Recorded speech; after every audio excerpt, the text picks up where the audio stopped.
Okay. I think it's working. I can hear you. Did you get my co-host invite? I did not.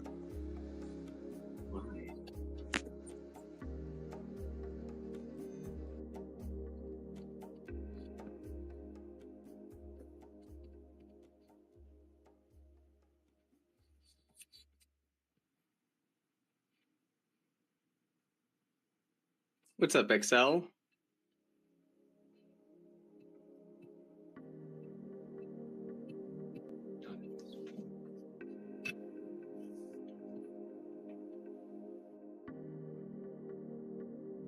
Just getting all sorted before the space. Bear with us.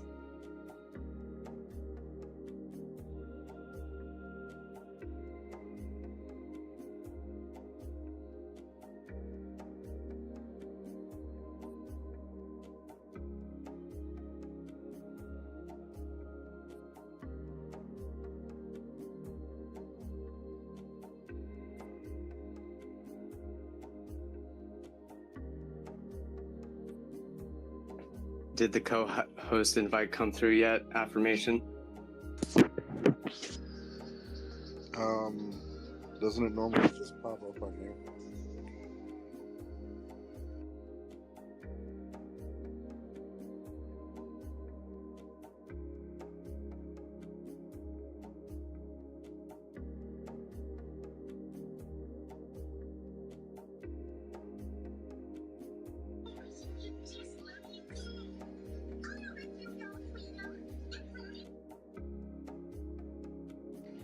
I wonder if I have to leave. Then you send the invite. Let's give it a shot.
Yeah, I think we may have the same issue with co-host again.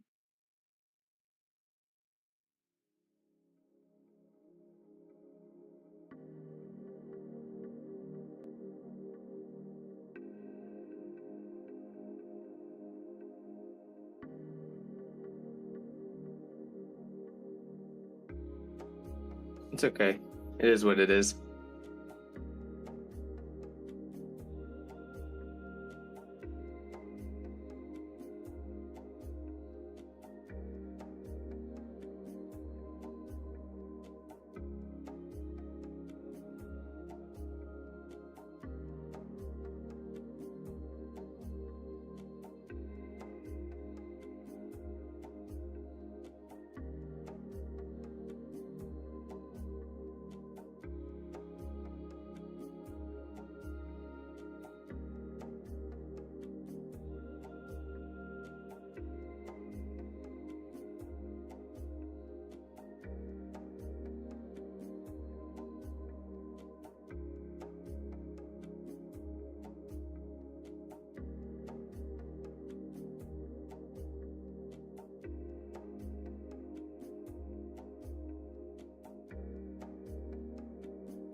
Can you hear me okay on this account?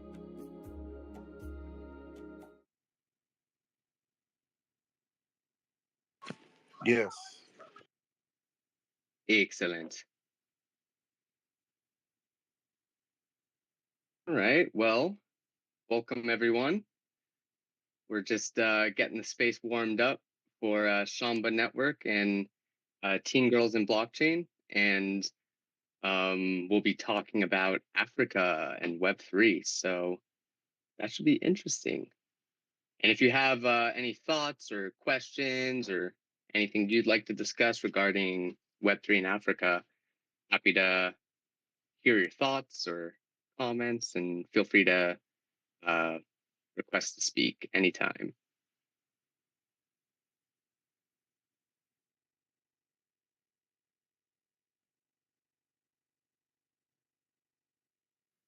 So we're just gonna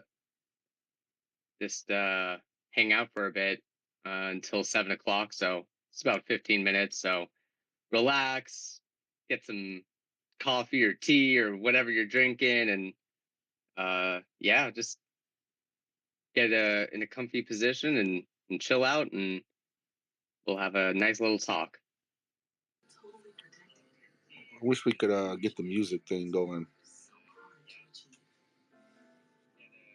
I hear some music in the background by you, or a commercial maybe.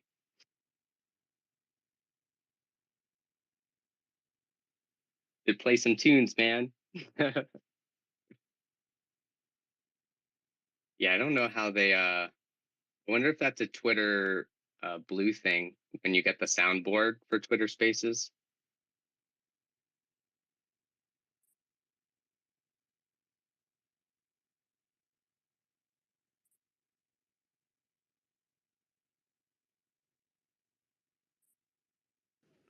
Need to make sure I mute the laptop.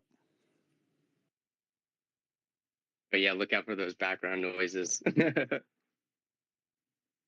me see if I could get some music going on the phone and just like play it.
SD.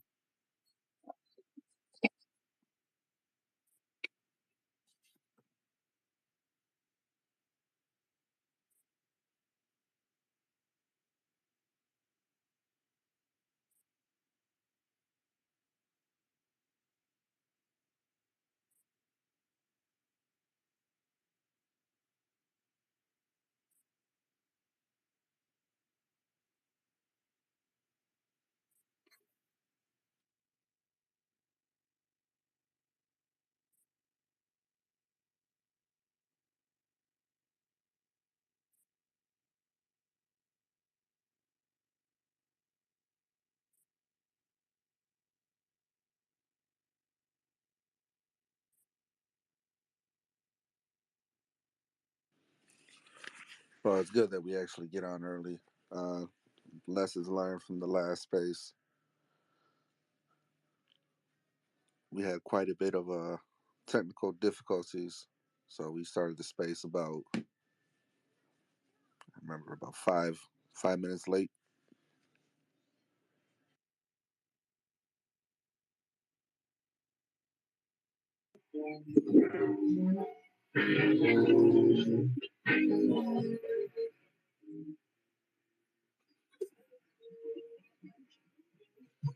I just heard music.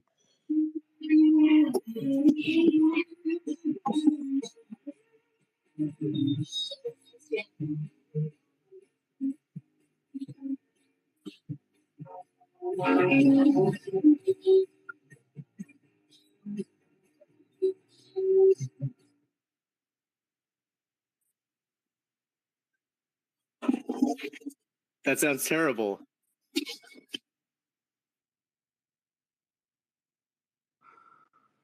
Yeah, we'll figure it out as these spaces progress.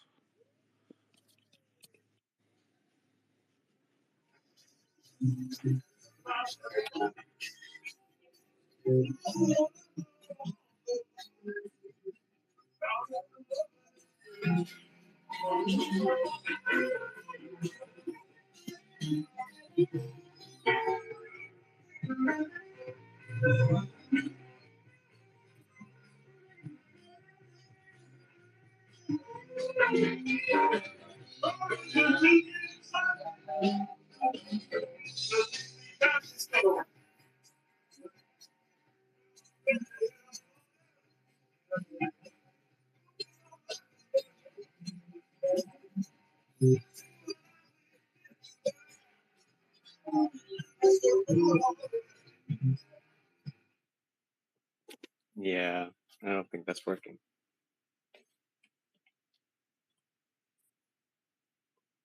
Interesting.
Yeah, there's some secret that I'm not aware of that people are getting this music on Twitter Spaces. I don't know how they're doing it. Yeah, I noticed when we did with the CDAO, actually gave you like a button that said play play music. I wonder if it's uh, just the host is the only one that can do it. If you can only do it from the White Hat account. I didn't see anything. I'll double check.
No, there's no button here.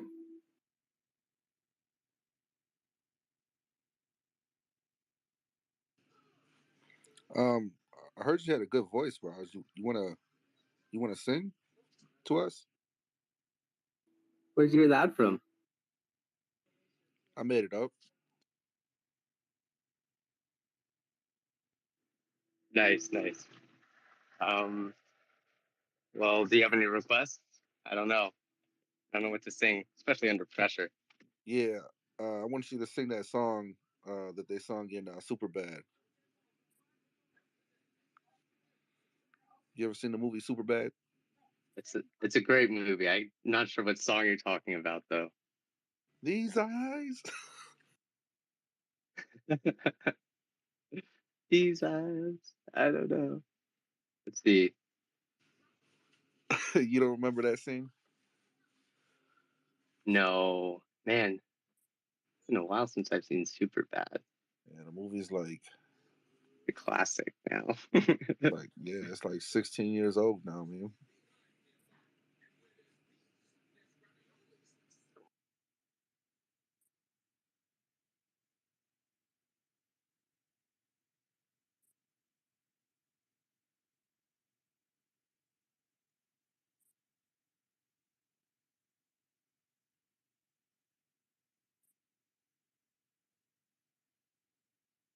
Well, it's almost getting to that time. So hopefully Shamba Network and Girls in Blockchain will arrive relatively soon.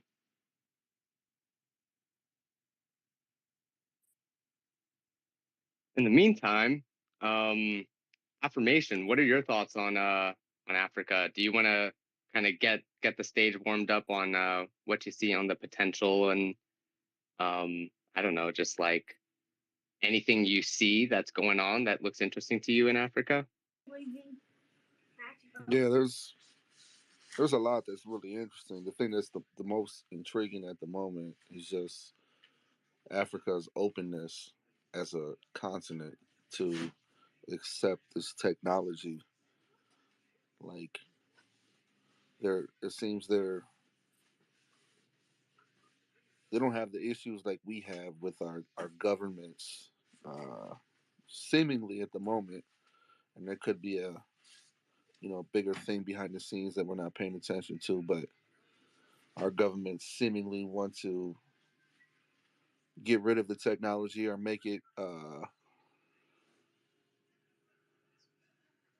difficult to access, but Africa is embracing it. And I think there's just like a misconception around the world that people think when they think of Africa, they're not like technologically advanced. And to my understanding, the kids in Africa are very technologically advanced, and I guess they don't really have like PCs, laptops like we do, but they use their mobile device almost for everything.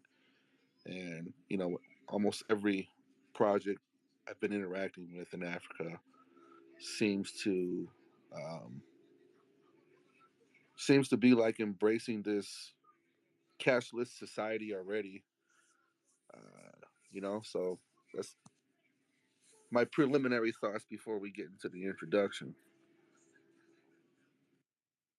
Yeah, definitely. Whole technology usage and the idea of leapfrogging, so you don't need to build all the infrastructure that, but like a lot of the world has built.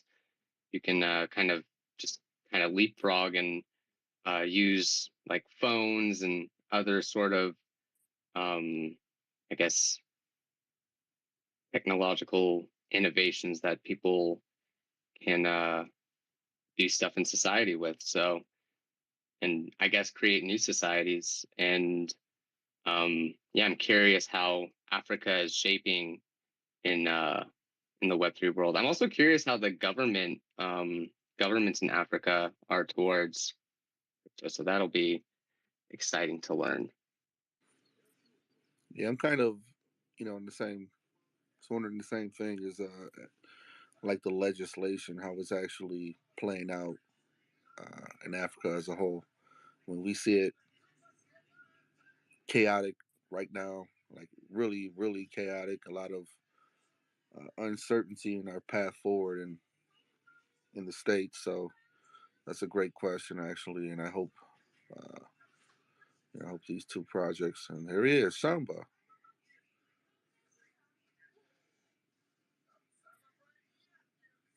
Hey, Shamba, welcome, welcome. If you request to speak, I think you should be. Let's see.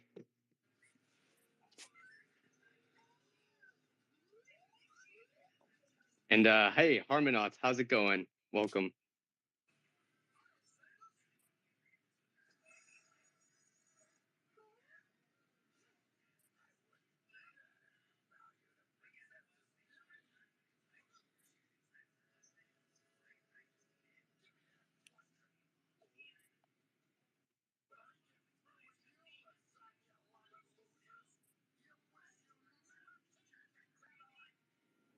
Shamba, are you able to come on? I have you invited here. You're not on the computer, are you?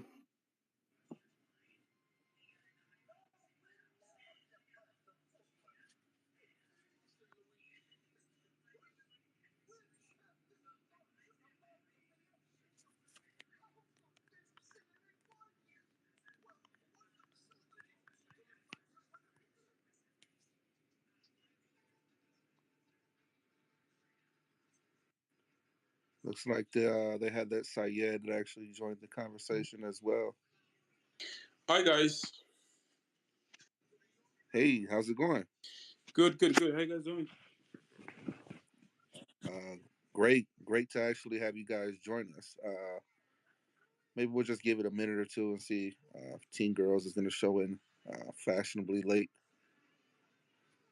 Definitely, definitely. Yeah, welcome, Shamba and Saeed. Thanks for joining us. And Syed, feel free to, if you want to join the conversation, to just request to speak.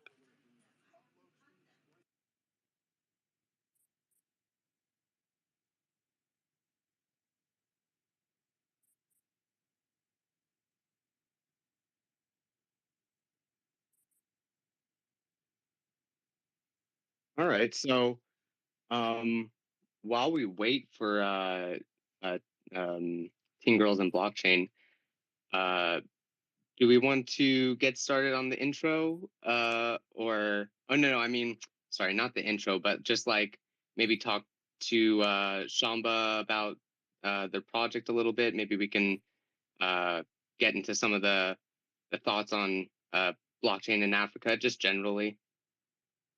Well, why don't we just get the space started and we'll see what happens. Yeah, yeah, definitely. So, Okay. Let yeah, let yeah, me let me get the intro in. yeah, sure, get it in. Let's do it. All right.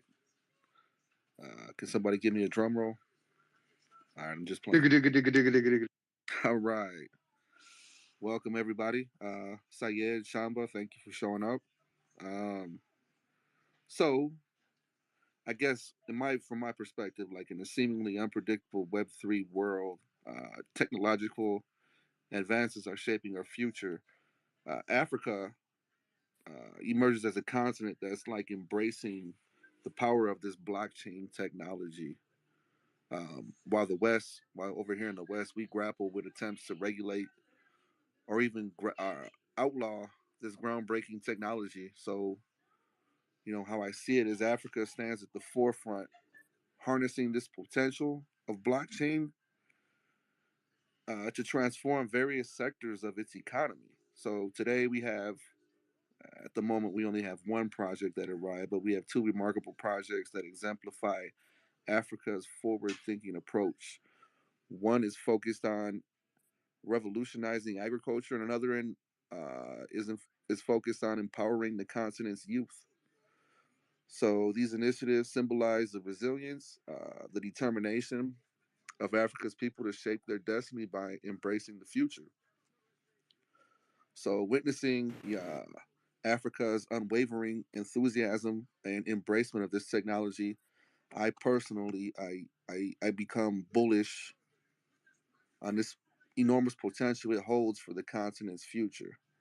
So I think, like I mentioned to Shamba last time, Africa kind of stands on the digital frontier of Web3, where the convergence of blockchain and decentralized applications and other emerging technologies open up endless possibilities for growth, empowerment, and inclusivity. So, saying all that, Raj, if you'd like to go ahead and get into the disclaimer today.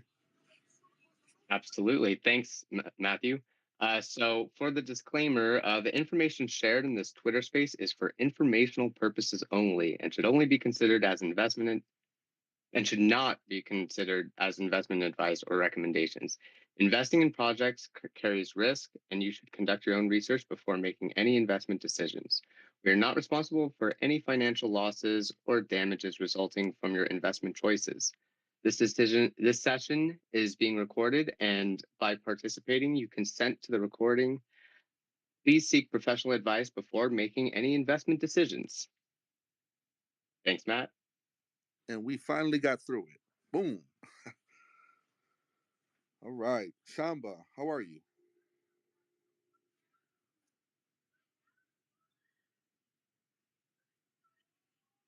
Seems like you dropped down. Let me see.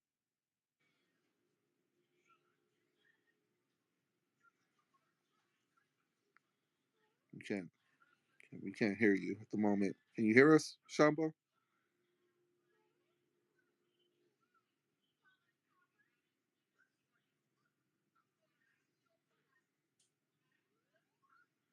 Yeah, it's the technical difficulties we're having. Is he back? Yeah, I'm back. Hey guys, sorry. I lost you guys a little bit there. And I got disconnected a little bit.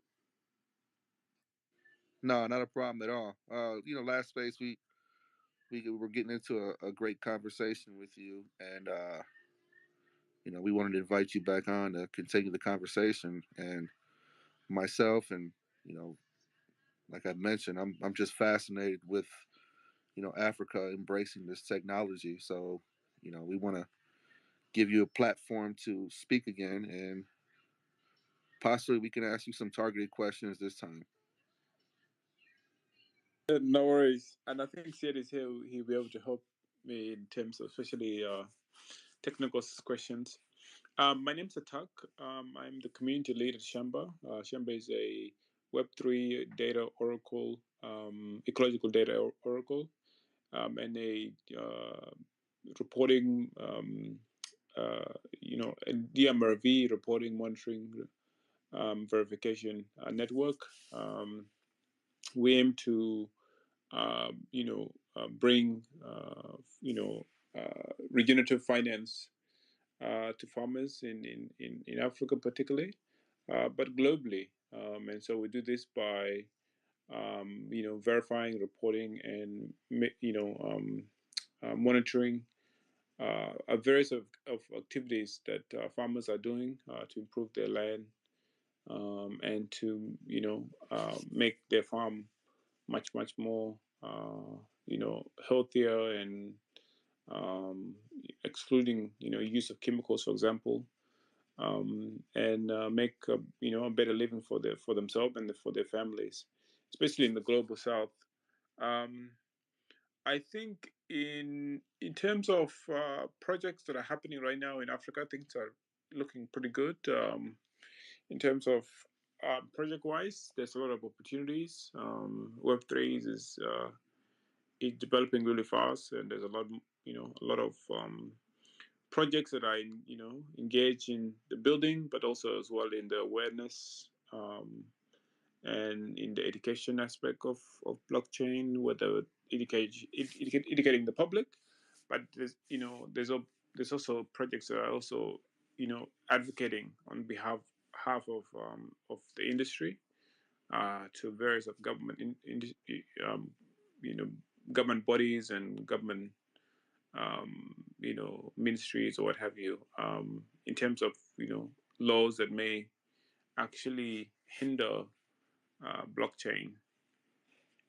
But I think there's definitely. Go ahead, Raj. Why don't you go ahead and get the question started, Raj?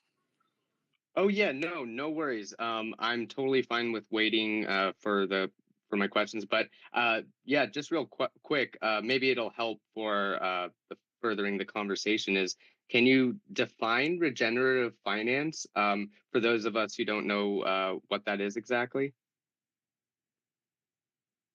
Yeah, so the way I think of regenerative finance is essentially, or otherwise known as refi, is you are, regenerative is basically the idea of regenerating the earth, right? So these are comes from regenerative agriculture, and so regenerative agriculture is has these five principles of agriculture, and it includes like no-tilled, cover crop, water management, no chemical use, things like that are proven to actually have a beneficial effect on especially the soil, and so that's where it comes from. The finance part is where blockchain actually comes in a little bit, in terms of of course, it does come in to be able to verify it and monitor and report activities, that a particular farmer is doing, for example. Um, but it's the financial inclusion aspects of refi of regenerative finance. That's where blockchain is playing a role in that in that aspects. So I hopefully kind of answer your question by just kind of breaking down these terms and in that way. No, definitely. Yeah, so regenerative finance is basically just regenerating the earth, putting like taking care of the soil, and uh maybe just real like how do you are there particular tools that you use to measure like the soil or anything like that that's like a standard, or is it kind of just like a little bit of the Wild West, so we're just everyone's kind of doing what they can and we're all figuring it out? No, not really. I think you definitely need soil testing and stuff like that. So I think the last Gitcoin, or the previous Gitcoin before the last one, Gitcoin is a grant program on that projects are able to apply and get community funding and stuff like that. But we actually did apply for that, and one of our main goal was actually to do soil testing in Kenya, to be able to do above ground and below ground basements testing, and so that work is still ongoing, and yeah, so you definitely would need to kind of have some sort of idea of what sort of soil you're dealing with in the region, and Africa is one of those continent that is. That there's limited data on that, compared to like other countries which are more established in, especially when you're talking about rural areas, for example, in Africa. So there's definitely going to be a lot of testing that will be involved, and so um, yeah, it will be really exciting. And I think this is where blockchain will play a role, right, in terms of being able to have decentralized testing, really, when you think about it, and allow people to go and test out various places and verify it, and be able to submit it. And so yeah, blockchain will definitely play a huge role in that as well. But we're doing our part as well in the meantime to do some soil testing as well. And so that's great, and that thank you for that info. um and so what's the global south exactly? The Gulf South is South America, Asia, Africa. It's pretty much just when you look at the entire world, it's like the part that is on the south. I think it does exclude Australia and New Zealand. Partly, I think, um, I'm not showing that, but I think it does include them because I feel like they are a lot more developed, and so the global south is pretty much the the countries that are trying to develop and become, going from medium or developing countries into a developed nations. So that's what I'm referring to when I'm saying develops up. It exclude United States and Europe, for example. Um, yeah, for the most part. Got it. Got it. Okay, yeah, because I haven't heard that term too much, but like started hearing it a little more when I started doing a little research on the farming and all that stuff. So yeah, that's very interesting. So it's kind of the developing nations and just their what they're able to do. And is there like is it like just for farming, or is Global South kind of is it like used in other ways too? Sorry for my ignorance. Yeah, no, that's okay. I mean, it's a term that has been around for a long time, and I think it was like an alternative to developing countries at some point, because I remember when I was in school, it was a term that it was used a lot, or was fairly new at the time. And so, yeah, just to describe the countries that are in Asia, in Australasia, in Africa, and in South America, including Mexico. And so, yeah, and that include India, of course, and China.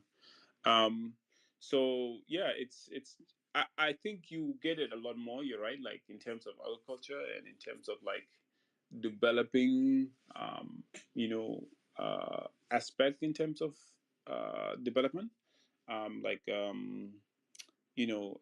country development. So I think that's the term that you most likely to come across.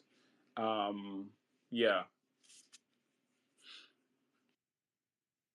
All right. Okay. And so what's the like go-to wallet in Africa? Or I guess Africa is a really big place, so but maybe what from what you know, what's like the go-to wallet? Oh, the hands down, it has to be Binance, actually. Um, Binance Oh, is wow. Okay.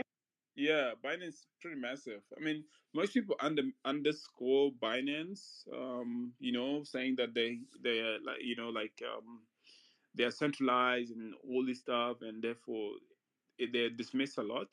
But Binance is actually has a lot of you know um, operation in Africa. They have offices in Africa. They have employees in Africa, and because it's a they have an app. They make it easy for people to pay as well. And so, yeah, Binance is by far the biggest, and I think some of the other projects as well, because there's also like some issues sometimes where projects end up collapsing, especially for not Web3 project particularly, but mostly for exchanges, and some of these exchanges are not really been registered in these countries. And so yeah, there's a lot of some of these exchanges that are just operating, and there's no regulation, right? Like, and so there's a lot of like customers that then are not fairly treated. But Binance has done pretty good, and I think most people would be very, very surprised how many people on the continent that actually use Binance to buy and trade and even hold their cryptos, I guess. Yeah, that's really interesting. 'Cause at the moment, Binance is being super attacked here in the United States. Um, we, I personally use Binance here in the States, and I think in the next few days, Binance US will be a crypto only exchange, meaning you will have no on ramp to Binance. So Yeah, that's actually. I would have thought you guys use like a what do we call it, Raj? Is that a cold wallet? What's the proper terminology? Yeah, yeah. So Binance would be like I well, so there's Binance the exchange. Does Binance have a wallet too that I thought that was Trust Wallet, but I'm not sure. I'm not sure what the or but yeah, those would be hot wallets, and then cold storage wallets, something like Ledger or Trezor. Um, are those like popular in Africa at all? Um, yeah, so Trust Wallet is actually a Binance project. I think they end up actually buying it at some point. But I'm not sure if you guys actually heard of Binance Pay as well. And so yeah, Binance I've Pay is not. also pretty big in Africa. Um, and there are some other players like Yellow Card, for example. There's some other smaller projects that do exchanges and stuff. But I think it's a little bit tricky to try to work out. So an example like how users actually keep their cryptos, for example. And an example like is Kenya. We're based in Kenya, for example, but Kenya has about 4 million, people who have crypto. Um, and so, but the tricky part is, how to actually verify where how they hold this crypto. That's a little bit tricky. Um, but I think although yeah, I would assume that there will be a little bit of you know um, uh, exchanges, and you have your own wallet and stuff like that, for the most part. um, but yeah, Binance is definitely a massive player, and I think that will only continue to grow as because it's not just that it's the one of the biggest players in the world, but because it offers so much crypto as well, right? Like it offers a lot of crypto projects that people can actually buy and what have and hold and what have you. And so yeah. That makes sense. That makes sense. Man, yeah, that's so interesting. So, sorry, I kind of missed it. You said that the cold storage wallets, those weren't really like people they were kind of hard to access in Africa. Is that what you said?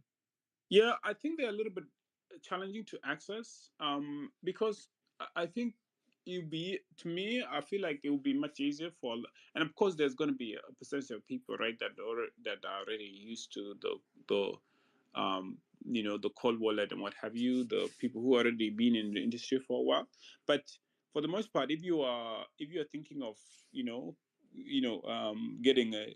getting into crypto, for example, right, like um, it's much easier for you to go to the library and sign up for a Binance, for example, compared to then getting a smartphone, buying a wallet, or downloading a wallet.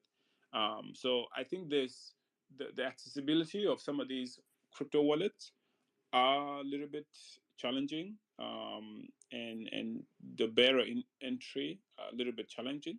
But there's also a massive amount of people in especially like places like Kenya, for example, that already use crypto. That already have crypto wallets and already invested in crypto. And now the other thing is regulation. There's a little bit of regulation that's starting to come down to crypto in Africa. At the moment, you have the continent, majority of the countries are unregulated, and so this means that there is no protection for users, there is no protection for customers, and so this is where I was saying before at the beginning that crypto projects, not crypto projects, but exchanges, sometimes they're not playing by any rule of law. They're not being There's no way to even hold these crypto projects and exchanges accountable whatsoever, because they are multinational. They are not, you know, they're not registered for the most part in these countries they operate in, And so the hammer is starting to come down on crypto heavily, and a little bit is influenced by what's going on in the West as well. But I think for me, I feel like some of these countries in Africa who are going to put in some really harsh regulation, they're going to make really a big mistake, not just to restricting the access to their continent, their countries, but also making the countries attractive to people to relocate, for people to invest in, especially the crypto people. We've seen like the Dubai, for example, how crypto projects have moved there. Binance is based there now; they have the headquarters there. A lot of projects have started to move to places like Dubai because of the ease of doing business. Not just that, but the crypto rules as well that are not restrictive, like a lot of the other countries. So regulation is, although it's an issue here in the West, it's becoming an issue on some of the countries in Africa, and because some of these government they're trying to tax it, and so this is where the regulation is coming from. It's not really it's been coming from like investor protection or users protection. It's coming from really the government. They will admit it. They're not, they're like, we have this amount of money that this amount of people hold, and we want them to tax it. And so but I think they should just welcome it, welcome crypto, and because a lot of that money will go back into the economy ultimately, because you buy a bit of crypto and it goes up, you want to sell a little bit, you sell 25% or whatever, you put that into the economy, you go and cash that out and you buy something, and that is money that the country did not have, you know what I mean? And so yeah, I think the countries that will do really well are the countries that will ultimately accept it, and at least make it a little bit welcoming, and exclude some of these transaction fees and some of these restriction on its use as well. Well, there's multiple advantages to it as well. Like you mentioned, the cost efficiency, the speed of the transactions. Also, like with a lot of these chains, they're I don't want to say inflation proof, but they have a set circulation. So I don't know the economic situation in Kenya per se, but I've known some countries in Africa that have had extreme inflation, hyperinflation, where I've seen ridiculous things like $1 trillion bills. So this technology can prevent that type of thing. So it's interesting. I didn't realize that you guys are kind of going through the same thing uh, in Africa at the moment with the regulators, regulations in general. Yeah, that's super interesting. That was going to be one of my questions is like, how does the government think of respond to crypto? Yeah, the government wants to tax it. This is the problem, and so, and this is only happening. This is an issue for countries that are already immersive in the crypto ecosystem. They're already immersive in the Web3 ecosystem. These are issues like countries like Kenya, for example, Nigeria, Kenya. They did propose a bill to tax crypto, and they came out. The government came out and said, "Yes, we want to tax it because the, there's 4 million people in Kenya that have this crypto." And the way that it's not even the issue of tax that is the issue. It's just the way of taxing it, because you talk about inflation, and a lot of these countries have massive, massive inflation, and you have so many issues. You have issues of even bracket creep, for example, and so over time, you're paying higher, higher, and higher taxes. You're moving into a higher tax bracket, in fact, you know what I mean? And so, but for crypto, the the issue is how they're even taxing it, and they're looking at from the point of view, well, these are, the citizens are engaged in this, they have so much in it, we want to tax it. And so they want to tax it, for example, fees, right? So they want to charge in Kenya. There's a bill that is currently, proposed and it's going through Parliament, that would charge a 3%. I think they did drop it down to 1.5% of the transaction value that is withheld by the exchange and then remitted to the government within 24 hours. Now, imagine you have $1,000, right? That in that value that you're selling or you're buying, the government is wanting a piece of that. It's wanting 1.5% of that, and that kind of define um, just basic logic, like, because think about it, right? Like, if you tax transactions, right? You say you want a piece of 1.5%, but then you also maybe want a piece of the capital gain tax, right? Because or income tax, right? So I think they just have to choose what they actually want, right? They either say, okay, you know what, we will just tax 1.5%, and then we will exclude income tax and capital gains tax on it. Other countries that have actually, especially in developed countries, for example, that have embraced crypto, not really embrace it, but just regulating it. They do have, they don't have these tax on transactions. What they do have is a standard capital gain tax. That's it. And once you pay that capital gains tax, you don't need to pay the income tax, right?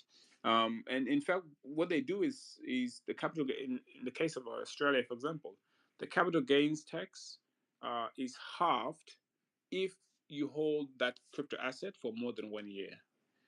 To me, that is much better, approach to it, and a much sounder approach to it. But what you also do have sometimes, especially in Australia, for example, is banks actually enforcing regulation by themselves, not even government regulation, but just whatever regulation they want to enforce. And so for this, it's Binance, for example, that recently did suffer, one of the major banks in Australia. And I don't know how they didn't see it coming. Actually, they should have seen this coming. But Binance did. The I think it was Westpac. It's called Westpac Banking Group. It's one of the, I think, the second biggest bank in Australia. And they stopped the money from being sent from to Binance wallet, basically, because there was a wallet, or a money transfer system. I think it was called Polypay. Um, that yeah, Oscars, I think. And so that can't be used anymore. And I think Binance is working its way around it. But it was a couple of years ago, maybe a year or two ago, actually, that Westpac stopped users from using Polypay, and so you couldn't actually use Polypay to deposit into crypto exchanges, money.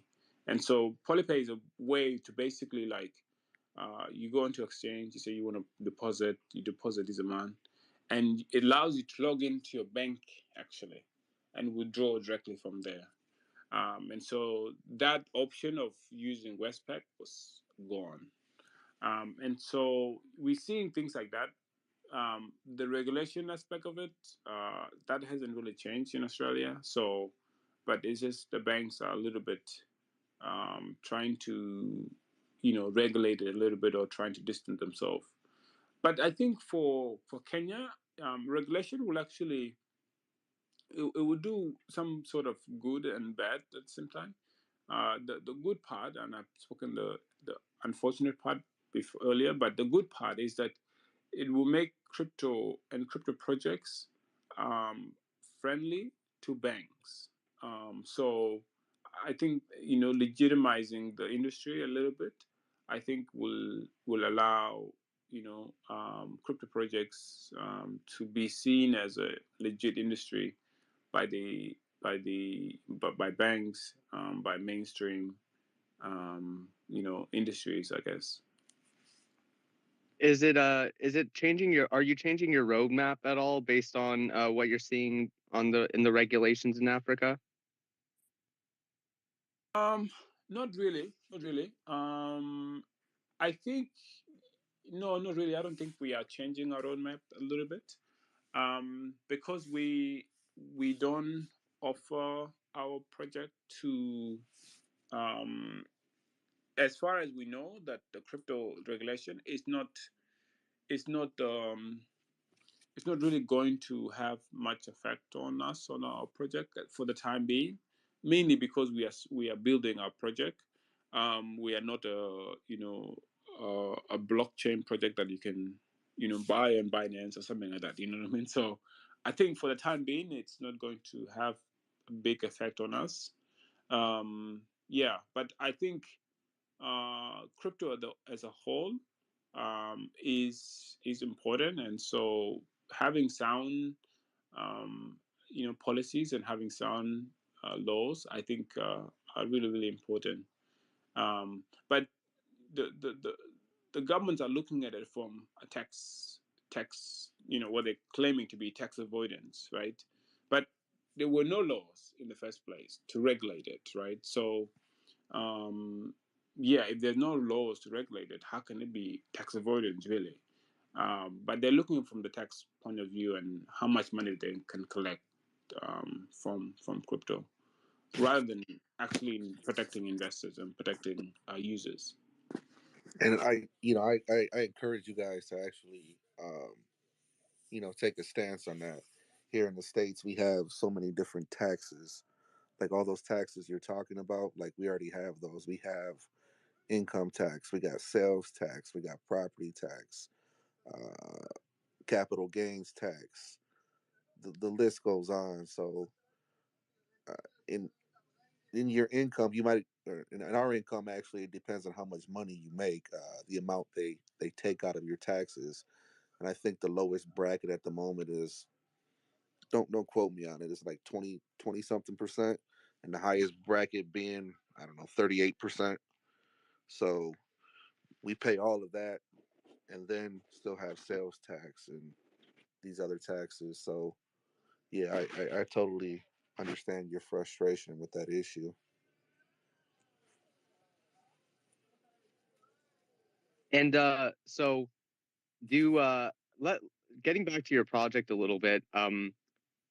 Do you want to talk a little bit how the oracles work, or maybe even the tokenomics of your is there a token, or how does how do the oracles work? Yeah, okay. Now there's no token for a project, but maybe I'll give it to Siet to answer that. Like, how does our Oracle work? Because I think he's a Web3 lead, and he may be actually able to answer it much better than me. Yeah, sure. So first of all, hello everyone. I hope you guys are doing great. So like our Oracle is basically currently available on I think 6 or 7 chains at the moment. So like any chain which is supported by EVM, we are supporting that. So it basically sends the request back to our external adapter, which is basically serving the data through remote sensing, and after that, we basically send the the aggregated mean, aggregated standard variance, and accordingly the statistic which is being requested back to the smart contracts. And also we are having our smart contract kit available, so you can search with the name of Shamba smart contract kit, and it is also available as an npm package, so one can also download it and configure the same on his hard hat or any tool that he will be using. So yeah, and also we are having some repositories available so that you can refer to. Yeah, that's pretty much So it. can anyone become an oracle, or is it just like people who are directly collecting data? No, actually, as of now, the Oracle is basically serving the remote sensing data. So, like Shamba is providing that, so that's why Shamba basically is serving as an Oracle. And yeah, like if anyone wants to become an Oracle, then also like they can. I think they like we are having a facility that they can connect with us and ask like for being an Oracle, so that we can provide the aggregated data accordingly. Oh wow. Okay. So that's okay. So you'll have to explain it to me a little more. So I'm sorry. This is very cool. So people can set up an oracle, and that'll get some uh remote data, like from, and this data is like from satellites Yeah. and what yeah, mainly satellite data, or any other data. No, actually, mainly the satellite one as of now. But yeah, obviously, like as we are doing the DMRV and everything, so hopefully that will be also available on chain soon. Sorry, DMR. DMRV, basically yeah, actually the term that attack has already explained, the monitoring, reporting, and verification in a decentralized and digital way. Got it. Okay, okay. So that's like a standard that can you go into that a little more? Yeah, sure. So like basically like if actually if somebody is reporting a data, so like somebody has to verify it, like whether that data is basically correct or not. So for that, like there is a particular team which used to do like MRV, basically by reporting that data whether it's correct or not. Like suppose you are basically like reporting the length of a tree and the width of a tree, that you are having those many trees and the length and width are these. So like somebody has to basically check that manually as of now, like by checking the by basically taking the measuring tape and like reporting the width of that tree and then the height of that tree. So that's the process of MRV. But like if we are doing it in a digital way, then there will be some AI tools which will measure the trees and also report the data back. So I think that's also our goal in future, to building the AI tools for like to support the MRV technology. Wow. Okay. And the so if the data collection is mainly satellites, the your base your you are so for this MRV process, are you confirming satellite data with like data from the ground level, or are you using satellite data to confirm some other information? Yeah, actually, as of now, we are using the satellite data to confirm. Basically, like we are also having a pilot program with like that we run with like with Diva protocol. You can search that. Like it ran successfully. So what it has reported, I think attack can explain on that. Like it has reported, I think some insurance like for the farmers depending on the drought or flood conditions. So if the drought occurs, then the farmers will be, yeah, I think the farmers are supposed to get a donation, and yeah, it's something like that. I think attack can explain more on the like on the infrastructure side, like what it looked like. Yeah, attack, feel free to do so. Like if you want to Yeah. explain the Shamba So Diva donate. Sia is referring to Develop Donate, which is a project from Deep Protocol, Chamber Network, and Fortune Credit. It was a pilot project, and Chamber was doing the reporting, verification, monitoring aspect of it. It was based. It's a donation project where it absorbed like a certain level of rain, and if that number is triggered, then it would, or is observed or evidence, then it would result in a metrics being triggered and a payout being given to farmers. But it didn't during that time span. It did not trigger it. So it's good news, for the farmers, because it didn't, you know, with the it didn't flood, for example, right? And so, yeah, but it kind of gives evidence to some of the tools that Shamba and some of our partners were working on, and yeah, and be able to provide some of these products, insurance products, for example, paramedic insurance, to farmers, especially on, in the global south, farmers that would not get access uh, to to farming, to insurance products, basically. And so, yeah, that's a little bit about the Devo protocol donate project.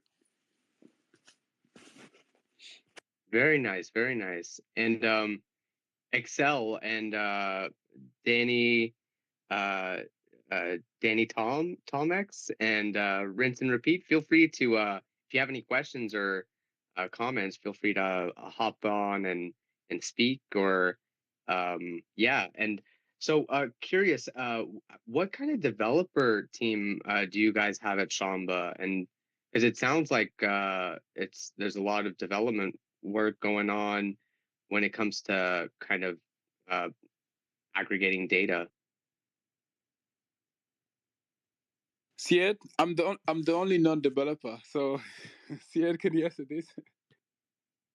Yeah, actually, apart from attack, we are having the entire team which is into development. Like particularly the guys, like some guys are into the data science part, and one guy into the web development and the backend, and I'm into the Web3 part, basically the Oracle maintenance and smart contracts development. And like our founder is also a GIS expertise, Kennedy, so he's also having expertise in remote sensing and all. So yeah, that's pretty much it. Like it's a small team as of now, but yeah, pretty much robust. Well, being small now, obviously you guys have plans to grow. So I guess I got a question for that. Like uh, adoption and user onboarding are kind of critical for the success of any project. So what strategies are you guys employing at the moment to onboard more users?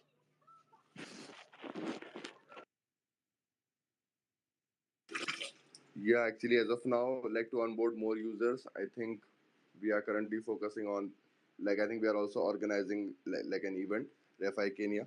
I think Attack can explain on that, in which we are inviting the Web3, like Web3 community, as well as the farmers community, smallholders and all. Attack, feel Yeah, free to explain that. so in terms of some of the activities that Shamba has done in the past, one of them is ReFi Kenya. So ReFi Kenya started off last year. We hosted the first event in Kenya. Invited farmers, over 70 farmers, to join, to learn about ReFi, and to learn about carbon credits and things like that. And it was pretty successful event. We had great support from ReFi DAO, and Carbon Collective, for example. Really, really awesome event, actually. And so this year we're going to be hosting that same event style again. We are planning a 3-day event this year, though, and have three separate days, and have it, a day dedicated to students, like a youth expo, a day dedicated to farmers and herders, and then a day more like that is more a little bit towards Web3, you know crypto and corporate kind of day. And so, yeah, we are really excited about that Refi Kenya, and Shambo is going to be hosting it. And we are in the early stages of at the moment of getting some other partners and stuff like that to make it possible. But it's the community mobilization aspect of what we are doing a little bit, and community awareness. Um, the already at the moment in Kenya, regenerative agriculture, regenerative farming is already practiced by a lot of farmers, but the finance part of it is what's new, right? The refi, finance of it is what is new to farmers, and so being able to create awareness and you know um, you know provide insight, and also as well hear from farmers what are the challenges they're facing, and how the people who are developing the tools like CIET and others and other projects can build much better tools for them at the same time. Do you know of any other projects that are doing what you guys are doing? Uh, Not Yeah, maybe. also, yeah, also I want to mention, like apart from what Attack has mentioned, that we also regularly participate in various hackathons, and we also won like a prize at a hackathon which is organized by Protocol Labs, Filecoin Green. Basically, we have built a tool which is like by the name of Carbon Data Visualizer, which allows the visualization through a web map of carbon MRV data stored on chain at CO2 dot storage, which is the tool of Filecoin Green. So we won the climate corrective prize in that hackathon. So that's also our goal to participate in various hackathons and showcase our works. Yeah, that's pretty cool. Like, you guys are actually participating in hackathons because honestly, farmers and hackathons are like something I never would have thought would have joined forces, and you guys somehow found a way to make them gel together well. I was gonna ask. I was gonna ask as well. Do you know of any other projects that are doing what you guys are doing? There are some other projects, but they are not really doing similar things to what we're doing. We have some really great synergies and partnerships as well. I think what comes to mind at the moment is Region Network.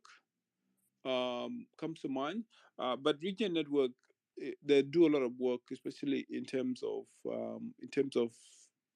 course they are some of the early adopters and pioneer of refi.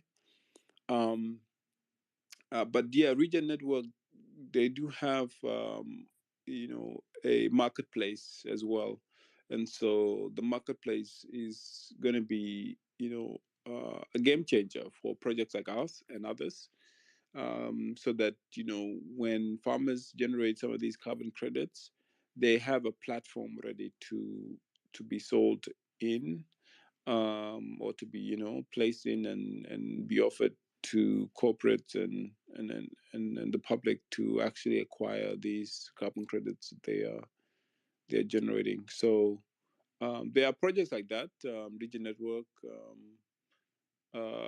which is a public blockchain actually. I believe they're a public blockchain.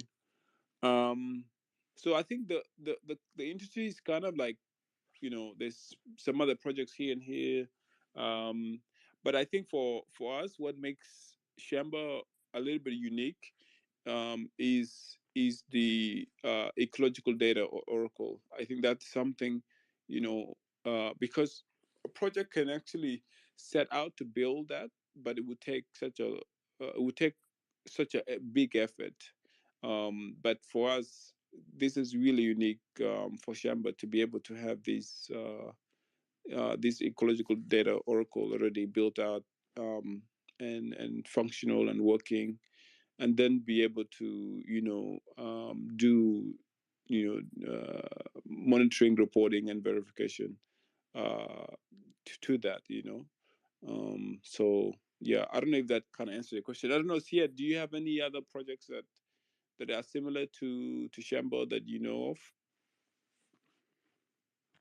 Yeah, actually not exactly like in all the themes though, but like there are like projects that Attack has mentioned, like which are providing the marketplaces for the carbon credits and all, like region network, and also the marketplaces for data, like on which we will be also providing our data, like the climate and ocean protocol. So yeah, apart from that, I think like there are the nodes of refi also available. I think the refi, like the refi Nairobi node is also there. Like we are also a part of that. I think Attack can explain more about that, and like which is basically forming a refi DAO entirely. And yeah, I think that Well, if you guys can, tag them in the chat associated with this space. It's just we're genuinely interested and we want to dive deeper into this. Oh, okay, no worries. Yeah, no problem at all. And Raj has been Hey, patiently raising his hand. Go ahead, Raj. appreciate that, Matt. Yeah. So, just curious. So, like, if I'm a farmer in Africa, can you walk me through like how this would work for me?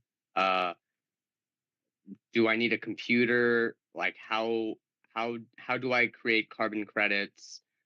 What does that look like for me? So, in terms of that question, at the moment, we're building the tech, and we are doing a lot of community mobilization to be able to build, have the users already there, and then to be able to deliver the tech for farmers to be able to generate carbon credits and be offered on, Tello or Region Network Marketplace, for example. And so this is why we have embarked on with Refi Kenya events like last year, for example, and this year, to be able to create the awareness and to be able to speak with farmers and hear some of the challenges, so that we can uh, be building the tech with the farmers in mind. And so yeah, we are definitely in that process right now. And things are really looking really cool. Some of the progress that are going on, that's happening at Shamba, it's looking really amazing. Yeah, so it's going to be a pretty easy process in terms of how farmers will be able to generate carbon credits. It's because looking at some of the obviously you need some sort of methodology, for example, but ideally we want to not just have purely 100% Web3. We also want to be reasonable, or not reasonable, but like I'm understanding to the local context and to what users are already used to, which are Web2 tools, and so being able to kind of mix a little bit of Web2 and Web3 tools in there, so that the farmers don't just give up with on early or on some of these crypto, Web3 and crypto jargons that are that may take such a long time to even learn and what have you. And so yeah, I don't know if that answer your question a little bit though. Yeah, a little bit. It sounds like you're building it. And so, but I'm curious. So I'm just kind of wondering, like, what would that look like? If I'm a farmer, like, do I, am I like, say, putting in my sales data as a farmer, or maybe my yield, or maybe there's some instrument I use that I take a shovel and I put the dirt in the instrument, and then it spews some data that I upload, or yeah, Okay, like okay. yeah. See. Okay, and I see your question. So, no, not exactly. So the farmers don't really need to give sale data, or anything like that. E- Essentially, what it looks like. Okay, so a farmer wants to access, you know, financial inclusion or financial services, what have you, right? Because regenerative finance, right? So finance is what we're trying to solve. And the farmers are going to be solving the regenerative aspect of it, right?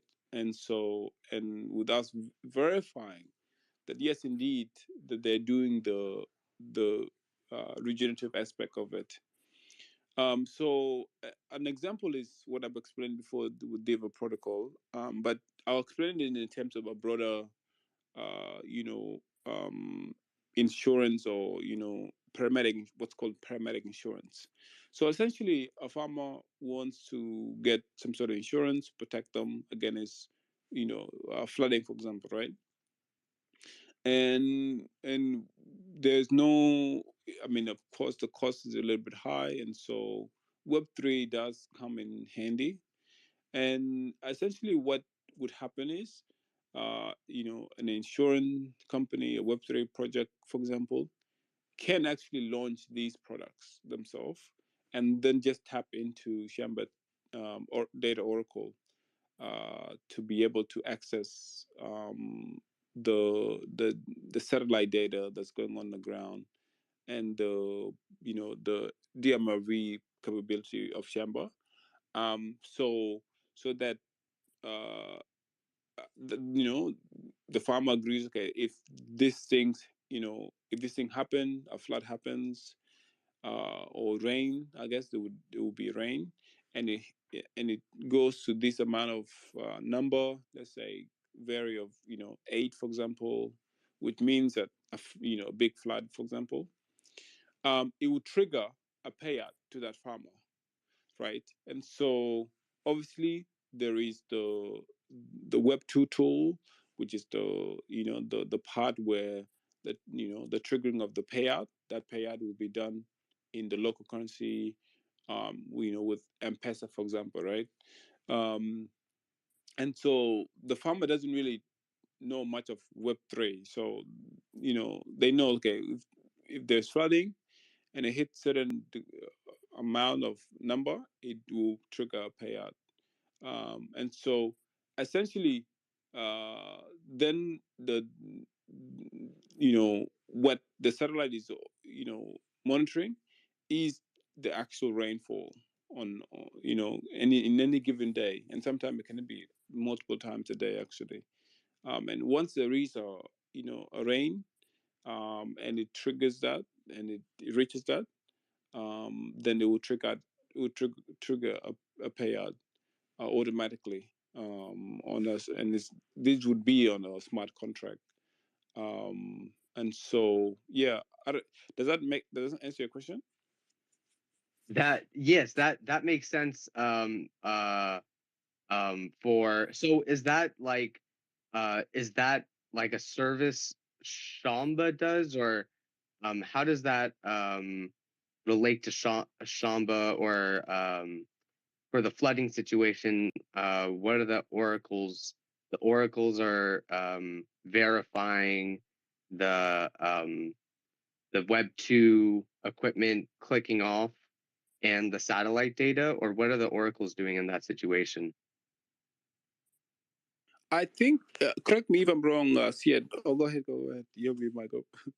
Yeah, yeah. Actually, the oracle will basically provide the data that will basically verify the condition. Like, so suppose like if the data is basically like saying that there is rainfall, then you can say the insurance will not be triggered. And if there is like a much rainfall and which will lead to flood, then there will be the insurance that will be triggered. So the triggering will be done on the basis of the data which is returned by our oracle. So that's where the oracle roles comes into. So the data going to the Oracle, is that sorry, we kind of went over it before, but maybe just a little more into it. But is that the satellite data, or is that going to be like the rain equipment that would trigger in a flood? Yeah, actually, as of now, it's the satellite data only. Got it. Okay, okay. Very cool, very cool.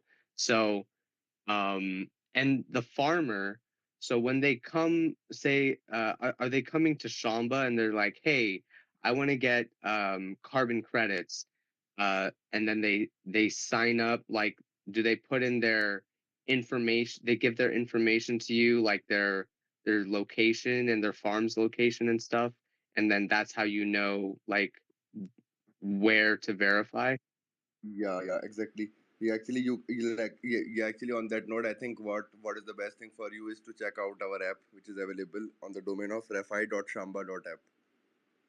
So when a new farmer onboards, then he'll be basically entering his field area by basically mapping out the coordinates on the map, zooming out and everything. So there is a perfect tool available for that. And also there is a tool like for the farmer available, like if the farmer is not much into web3 and into the coordinates, then he can draw the boundaries and all on the map itself, and then it will generate a kind of request body that will be sent to our oracle and stored on the IPFS, and yeah, and the IPFS CID will be returned. The CID is basically the content and identifier of any file or data which is stored on IPFS. So that request will be stored on IPFS, and from that the farmer or the user will get the CID, and that CID he can basically copy that and paste into, like, while calling the function which is available in our smart contract, like the request, like the send request to our oracle, like it is like available with that kind of naming convention. So when the request being sent, then our oracle will return the corresponding data corresponding to his field, and also the type of data that basically he is requesting. Suppose he is requesting NDVI data, which is normalized difference vegetative index. So like it will return like what kind of vegetation index looks like in his field. And also apart from that, the carbon credits aspect, like, is more into the like into our app, which is with the name of refi.shamba.app that I have mentioned earlier. And the app which I have explained to is the contacts tool app, which is available with the name of contacts.shamba.app. So you can definitely check those out. And That's awesome.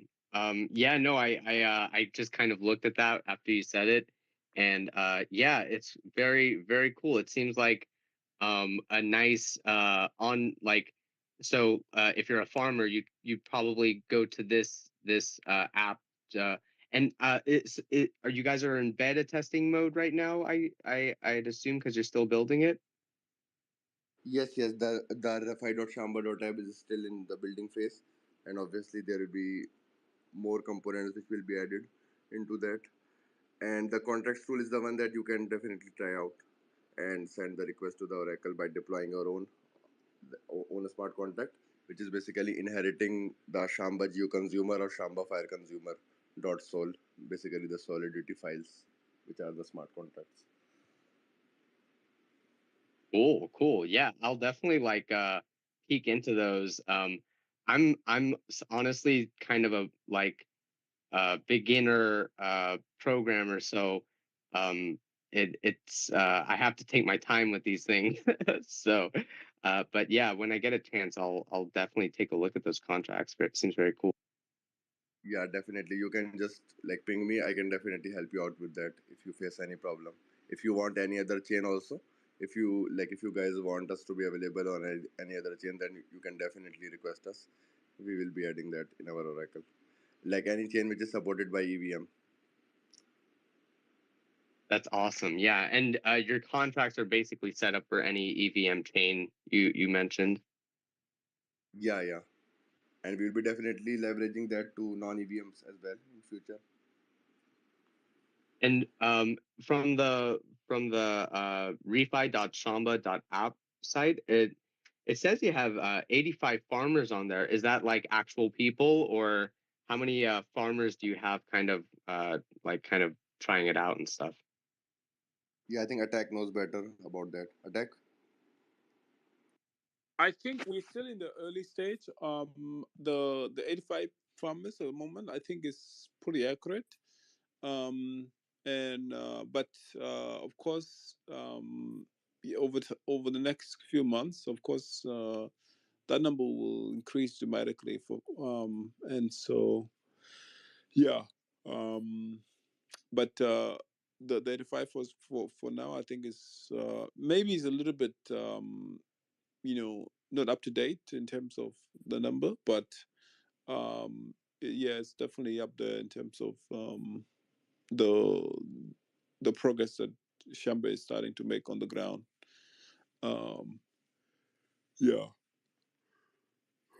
How much can farmers expect to make from these credits they could generate? Yeah, so the credit part is the host is having internet issues or connection issues. It just gave me a warning. But so the, the carbon credit aspect, it's it's a little bit hard to know exactly because it all depends on how big the farm, what sort of regenerative practices they're doing. But uh, the carbon credit is just one aspect of the benefit for farmers.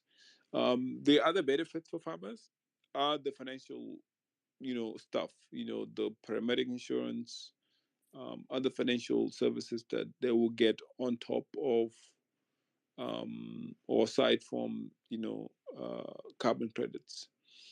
And the other things as well is for example data. Being able to give farmers data on their farms. I think these things are going to be much. They're going to be very valuable to some degree, right? Because if farmers can get alerts and some other things about their farm and the progress they're doing in their farm and the improvement they're making on a daily basis, then that's going to be a massive thing for those farmers in terms of them improving their yield, improving their farm and make more from their farm. Um, the reason why I say that as well with credits, once you generate a carbon credits, it takes some time for you to actually get paid. And so it may take up to a year or two to actually get paid from carbon credits. And so this is why that our project not just to focus on carbon credits alone, but to focus on financial inclusion and being able to provide projects to build tools, financial tools for farmers wherever they are in the global south, and be able to use Shamba as a project that they can get data from and that could verify some of these things. So, your project wants, has a product for farmers, primary insurance rain product. Um, then all they're doing is engaging with the farmer, and the chamber will be able to handle the data aspect and the monitoring aspect, the reporting, verification, and aspect of that whole thing. Um, Otherwise, if that insurance project is doing the the data reporting and verification, and then the payout, then it isn't really um I guess what's the word it's a little bit not um, there's no third party to validate that or to verify that that's true. And so, yeah, does that make sense? Yeah, so basically, you're kind of relying on people's word, is what you're saying. You really don't have an oversight. exactly, you don't have an oversight, and so that project can basically say this didn't happen, right? And so yeah, Shamba is basically ensuring that that yes, this did happen, and the payout is automatically triggered, right? And yeah, and especially the fact that there's you give a timeline between this date and this date, and so and you can't, of course, monitor. You can't go and change that. That you said that in the beginning. Yeah, to suit that project or what have you. Um, yeah. Yeah, that's good explanation of it. So with these carbon credits, particularly, I'm wondering uh, when a when a farmer generates a carbon credit, like who is actually purchasing the carbon credit? Oh yeah, that's a good question. So a lot of it's actually a lot of industries, companies, corporations that are going to be purchasing these carbon credits. Companies that want to go carbon neutral, companies who want to offset their carbon emissions. They are the one who are going to be purchasing these carbon credits on marketplace, on carbon marketplace, basically. Will this be like uh, like industrial companies that genuinely are trying to purchase the carbon credit to like offset their carbon emissions? Is that a thing? Yes, yeah. Even airlines do actually purchase carbon credits. A lot of companies do. You know, Technology companies, Microsoft, a lot of these companies actually do purchase carbon credits. Um, yeah, and so and and it's a way to actually to contribute to the sustainability. Green projects around the world, essentially. And so yeah, um, being able to go carbon neutral. There's no way to go carbon neutral if you don't have carbon offset, for example, right? To be able to buy credits you know of projects and activities that are actually benefiting the earth, for example. No, that's a very good explanation. Thank you for taking the time out to answer that question. It actually looks at the moment like Kene from uh, Teen Girls in Blockchain has arrived. Kene, how are you?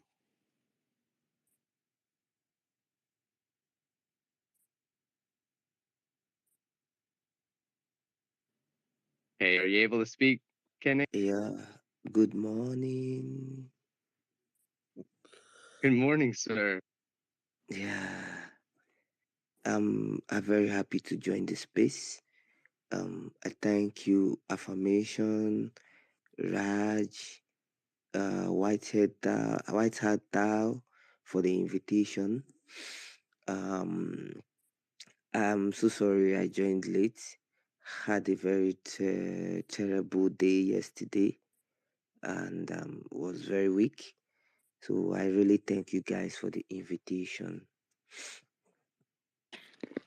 No, I totally understand. I've been having those kind of days myself, and I've been in a little bit of communication with you, and I kind of understand the dilemmas you've been dealing with. So hopefully things get better for you.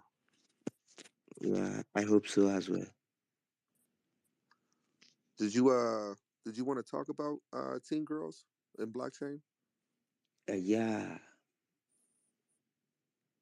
You go ahead. We have o- the open floor for you. We're so the space is just basically blockchain in Africa.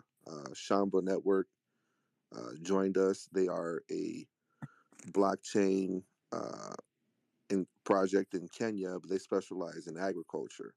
So If you would like to go ahead and introduce your project, we would love to entertain it. Okay. So thank you very much for that. So my name is I will just give the short one. My name is Kene from Nigeria. I'm the founder of Teen Girls in Blockchain. Teen Girls in Blockchain is an organization or a project that has the mission to onboard teenage girls into the ecosystem of blockchain and Web3. We saw the need of bringing in girls or bringing in females into the ecosystem as early as 13 years to be able to compete with their fellow the male counterparts, and also have good number of representations in the Web3 ecosystem. So looking at generally in the world of tech, we have few persons or we have few females in the world of tech, especially from Africa. And when we talk about few women, we have people of younger age who are very few.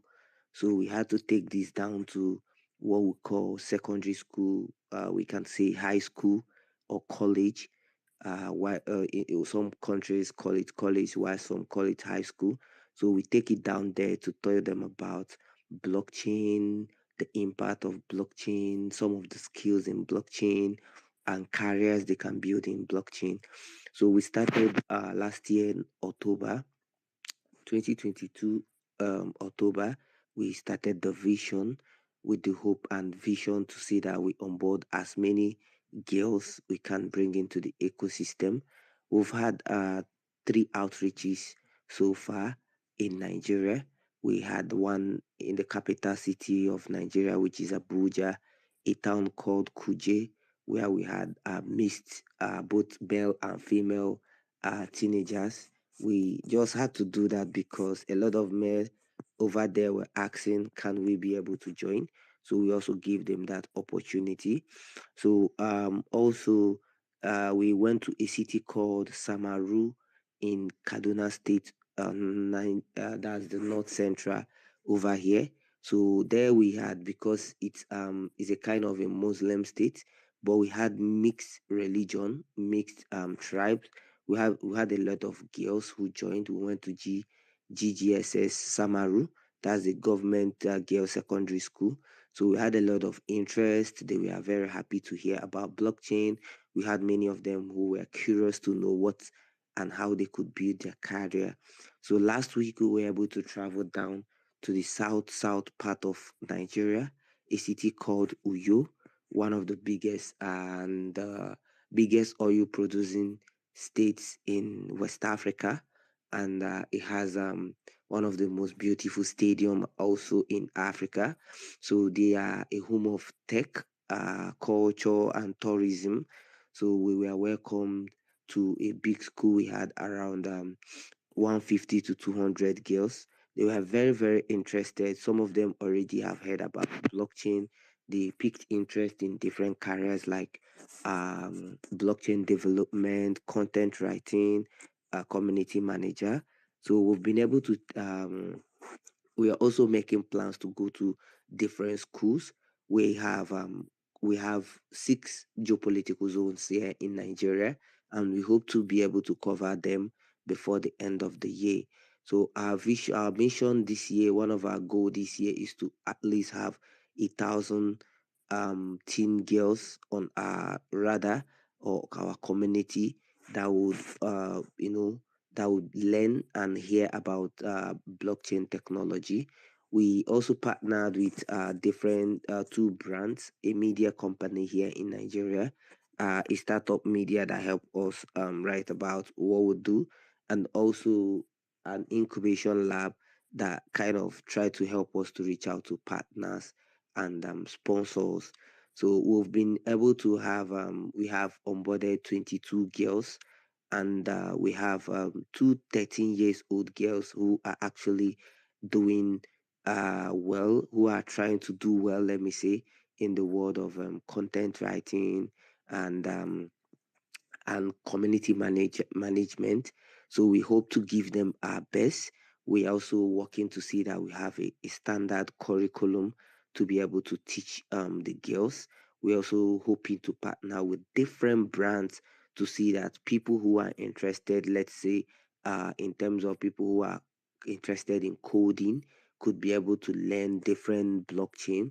Let's say when we have people who are interested to, who are web developers, they could be able to learn Rust, Solidity, and the rest of them different languages, because we hope to see these girls build amazing projects, not only here in Africa.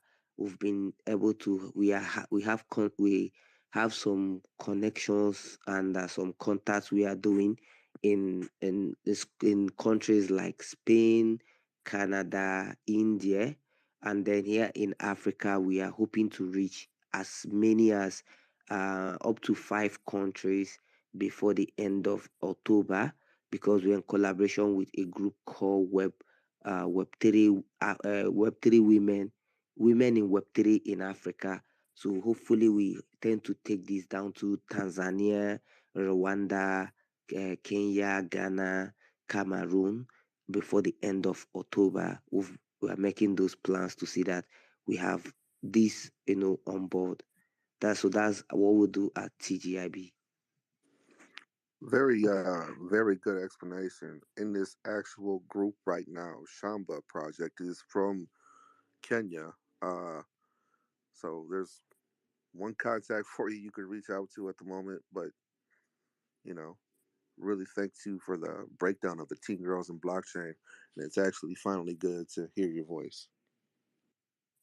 Yeah, thank you very much, affirmation.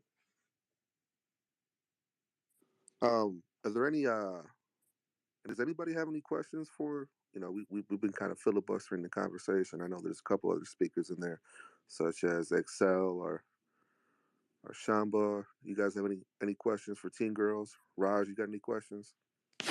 Yeah, I got a question. How long have you guys been doing the work that you guys are doing, and what are some of the lessons, I guess, that you guys have taken away from the experience so far?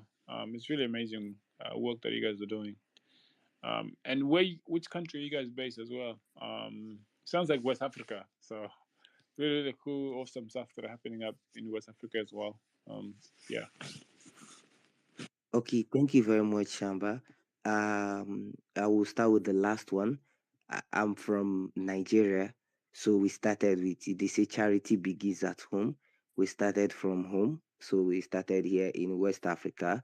So we've been making contacts with a lot of Kenyan counterparts. We have a lot of women, amazing women in Kenya and Tanzania. So we are trying to reach out to them. And I would say one of the experiences, the second question, one of the experiences we've had is there are so many challenges.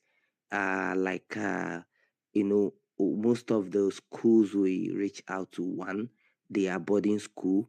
And you can believe or you can agree with me, Shamba, here in West Africa, most boarding schools are not allowed to go have their gadgets like their computer, personal computers, phones, tabs, except if the school have a particular lab where those girls could be able to go, and maybe it's once in a month or once in a week. They just can't go there, and it's not everyone who can access it because it's quite limited. These are some of our challenges. Number two is availability of data like internet to some of these girls. Most of them, even outside school, that go to day schools, or that we organize outside, that are not like in school. Availability of internet, is a challenge to them. Some of them actually are willing to learn, but they don't have um gadgets as well, like tabs or phones they could be able to start up with, or let's say laptops. So these are some of the challenges we are facing, and also funds to be able to reach out to different places or get things we actually need. Because when we reach out to schools, let's say when we reach out to schools, we give them different things to encourage them, We give them biros, we give them books, we give them hoodie, t-shirts, we give them bangles, we give them stickers just to encourage what we are, them to say, okay, we also love you, not like you came to listen to us to talk about blockchain, but we love you.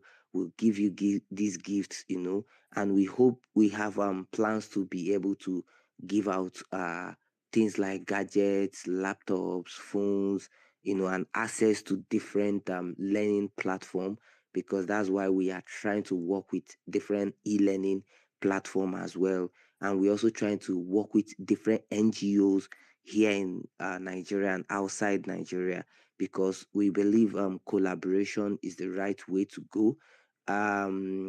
Last year, okay, this year, early this year, during a match, we were supposed to have an outreach, but due to the presidential election over here in Nigeria, we had to get it down to April. So April, we collaborated with a particular group of girls who are just graduates from university. What they do is they reach out to rural communities, share pads, pen. They will talk to the girls about their rights, abstinence from sex, how to use pads. Some persons don't know how to do that. So we collaborated with them. We bought some pads, we bought some pen, books, clothes, stockings, and then we also went to tell the girls about technology or about careers they can, learn as low as they can. We just got it down to the language they could understand. So what we did is that some of our persons who speak the local languages, because we had it in two states, that's Lagos and Oshun, and this state tends to happens to speak Yoruba, and we had people who are from the tribe, so they used Yoruba to talk to them, and they really really understand. So these are what we do. So we started last year. The project started last year, October, but properly we started our activity January. But the October was the process of, um, getting to have some team members register the project. Is actually registered here in Nigeria with the government, Nigerian government. Getting to do so many things. We are working on our website, test running, testing with different, let's say, people of 20, 21, yeah, to know, okay, it does this plan or does this project, how would it tend to work. We started with some university adults, let me just say adult that just passed from teen to adults in a year. So some of them, we saw the interest and we say, okay, this is what we can do. Then we had to kick it out.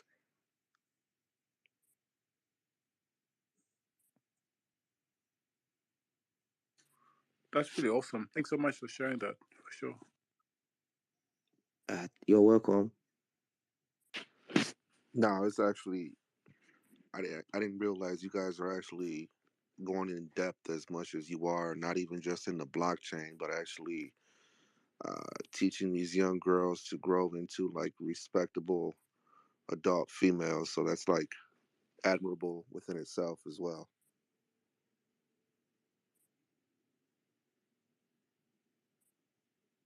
Yeah, that's like that's going up above and beyond your standard blockchain project. So yeah, very very cool. Is We were talking about regulations earlier and how the governments in Africa seem to be bringing the hammer down a little bit. Have you experienced that as well in Nigeria? And has that affected your project at all? It hasn't, I would say, because over here in Nigeria, the past president, President Mohammed Buhari, signed into law blockchain before he left office. So I would say Nigeria is kind of friendly with blockchain. When I say blockchain, we don't talk about cryptocurrency. So even some weeks back, there is association called Stakeholders in Blockchain. That's the CBAN, Stakeholders in Blockchain Association. That's a body governing a lot of projects, company, communities of blockchain here in Nigeria. They were actually also recognized by one of the government arms called NIDA, that's the National Institute of Technology Development Agency. So they recognized that body, and they worked together to be able to have the law passed, some of the bills, because the organization have been in existence. So I would say personally for our project, there is no hit from the government, because we, number one, we are duly registered. Number two, the Nigerian government welcomes blockchain, to facilitate, to see how the youth, to see how job employment comes in. But one of the places we are having issues when people see cryptocurrency, you see that the government frowns at it. But there is just let me say a misconception between um the government and the Central Bank of Nigeria. So actually, we had I guess 2 3 years ago, there was a ban on cryptocurrency by the Central Bank of Nigeria, not the government of Nigeria. The central bank said they don't really understand what it is, so it's illegal to trade cryptocurrency with the Nigerian banks, that they should stop rendering services to blockchain companies or people who deal with cryptocurrency.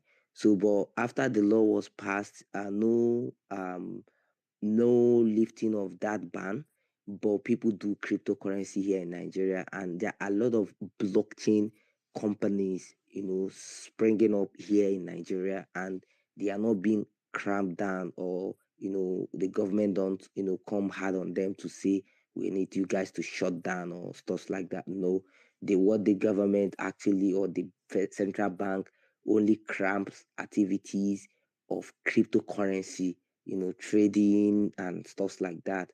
But it's not that heavy here in Nigeria.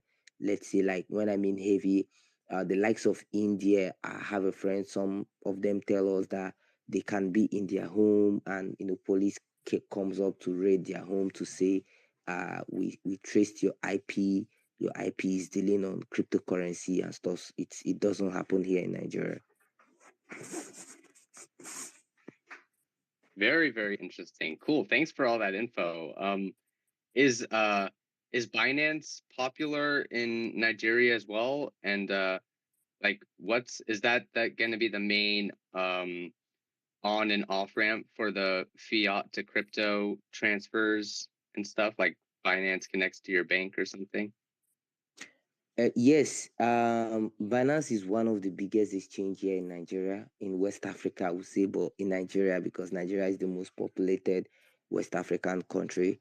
So Binance is very popular, and they've done a lot in this past year. One of the things that really really made it popular is the P2P that they brought in. So when the Central Bank of Nigeria said, this is what we are doing, this is what we don't want, a lot of people switched into use Binance to do P2P. And currently Binance listed paired BTC against Naira, which is the Nigerian currency. So Binance is doing well. There are other exchanges as well, doing amazingly well in Nigeria. So what the most exchanges do well, because in Nigeria, because there are a lot of populations and a lot of people deal on cryptocurrency. We have the likes of Elbank, we have the likes of OKS, we have the likes of KuCoin, name it. There are many of them, st.com, and there are heavy traders in Nigeria who do futures, OTC, and spot trading as well. Very cool. Okay. Yeah, that's very interesting. And that's like it didn't sound like Kenya was as crypto friendly. Is that right, Syed or Atak? It's the lack of regulation means that it's a little bit harder for banks to take crypto seriously, but it hasn't really stopped the population from amassing population or getting into crypto, or 4 million people actively have crypto in Kenya, for example. um and then so yeah, it's just that now the government is looking at it, that there's so many people that have crypto, therefore they should pay taxes. That's I think that's really the main reason why government is going hard on it. And I think it also perhaps uh, it illegitimized their own currency, that is, for many African countries, that devaluing their currencies a lot. So if their citizens are fleeing their local currencies, I'm sure that they don't want that. And so maybe they have their own sinister agenda to not allow the locals to be able to hold USDC, for example, or crypto, rather hold a currency that they are constantly devaluing by printing more money of that currency. Yeah, okay. For taxation as well, the new government, we saw some news, or let's say, yeah, about having to tax blockchain companies, and having to tax digital assets, cryptocurrencies. We saw 10% on tax, and it actually, I don't think it has been implemented, but there are a lot of arguments from stakeholders here in Nigeria with the government agency. So I guess they are actually trying to see how they can come up with something quite better. A lot of stakeholders are actually with they have an association with the government where they talk about the framework, how regulations can come in, because the truth is, we need regulations in the industry. Without regulations, we'll keep seeing things like rock pools, shutdown of exchanges, hackings, and people manipulating the market, people manipulating exchanges, and people also manipulating different things in the industry. So regulation is actually important. So these stakeholders are trying for the government to really understand how these cryptocurrency works. You don't just tell someone to pay 10% tax on cryptocurrency in a world that even taxation over here in Africa is is a challenging situation, and you want to put 10%. So, but I believe the new government and the stakeholders will actually come up with something solid. So we are yet to confirm that, because we have different bodies. We in Nigeria we have one of the biggest hub in West Africa that deals with forensic accounting, and blockchain accounting, and training of other these things is called Conversity. So they train a lot of government agencies like the CBN, some banks, um, to have forensic officers, to have compliance officers as well. So I guess they are seriously working on that to see how they can come up with a strong framework, a strong bill, or a strong, let's say, authority to say, okay, this is how we would be able to tax people. So, boss, talking about crypto in Africa, when we talk about Africa, I would say we are actually divided into two: the people of the north and west, south, and east. The North African guys actually they deal with blockchain, the likes of Morocco, Egypt, and Algeria, the rest. They actually deal on blockchain, but we've had situation where people are being cramped down on when they talk about cryptocurrencies, and it's actually one of the challenges they face over there.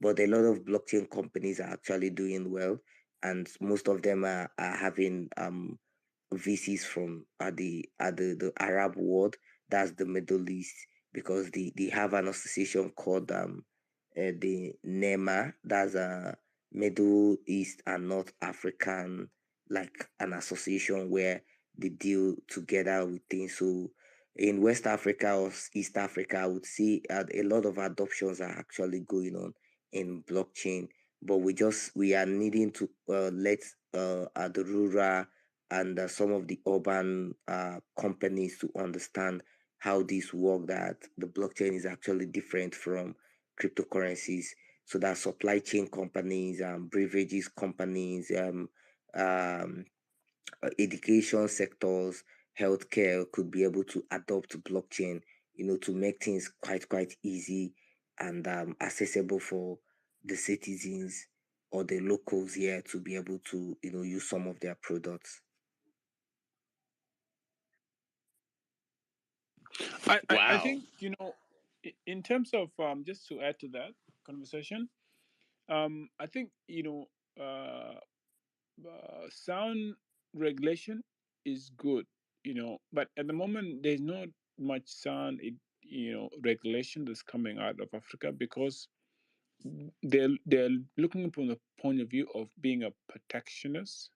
They want to protect their currency. They want to protect their monopolization of money, basically. It's not really looking from the point of view of, on the consumer protection. Um, because currently, with the many countries in Africa, they don't have regulation. They don't have regulation because the population isn't using crypto.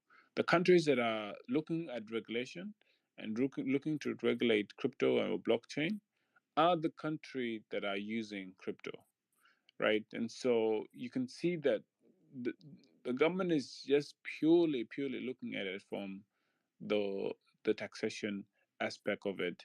And I think it's okay for blockchain to ask for permission, to ask government for permission. But I don't think it's okay. I don't think it's going to be acceptable for crypto to ask for permission. Whether government wants it or not. Crypto projects are going to thrive. You know what I mean? Like Bitcoin, all these other cryptocurrencies out there, they're going to thrive, and people are still going to use them because they're permissionless. You don't need permission from the government, and so I think, but at the same time as well, I think the good news is that as more countries, whether it be Kenya, whether it be Nigeria, other countries in Africa, as long as they continue to take a hard stand, there will be some voice of reason at some point. There will be a country out of them, maybe even a separate country, that will see this and say, you know what, we want to make our country the crypto hub of Africa. Especially in terms of sub-Saharan Africa, excluding, the North African countries. Yeah, but at the moment we don't really have that destination in Africa that, and even just looking at investment kind of, aspect of it. You look at Africa, like startups in Africa, every year they're receiving billions of dollars of investment. And if you look at even where some of these startups, that are calling themselves African startups, are registered in, they're registered in Delaware in America. They're not registered in Africa. They have a subsidiary in Africa, but their parent companies are all registered predominantly in the United States, right? And so this is the stifle of capital, and profits, where the profits are offshored, the capitals are offshore, and the operations are in Africa. And I think it's because of clarity. It's because of there's not enough confidence from investors. And so if African countries make sound regulation on crypto, I think it can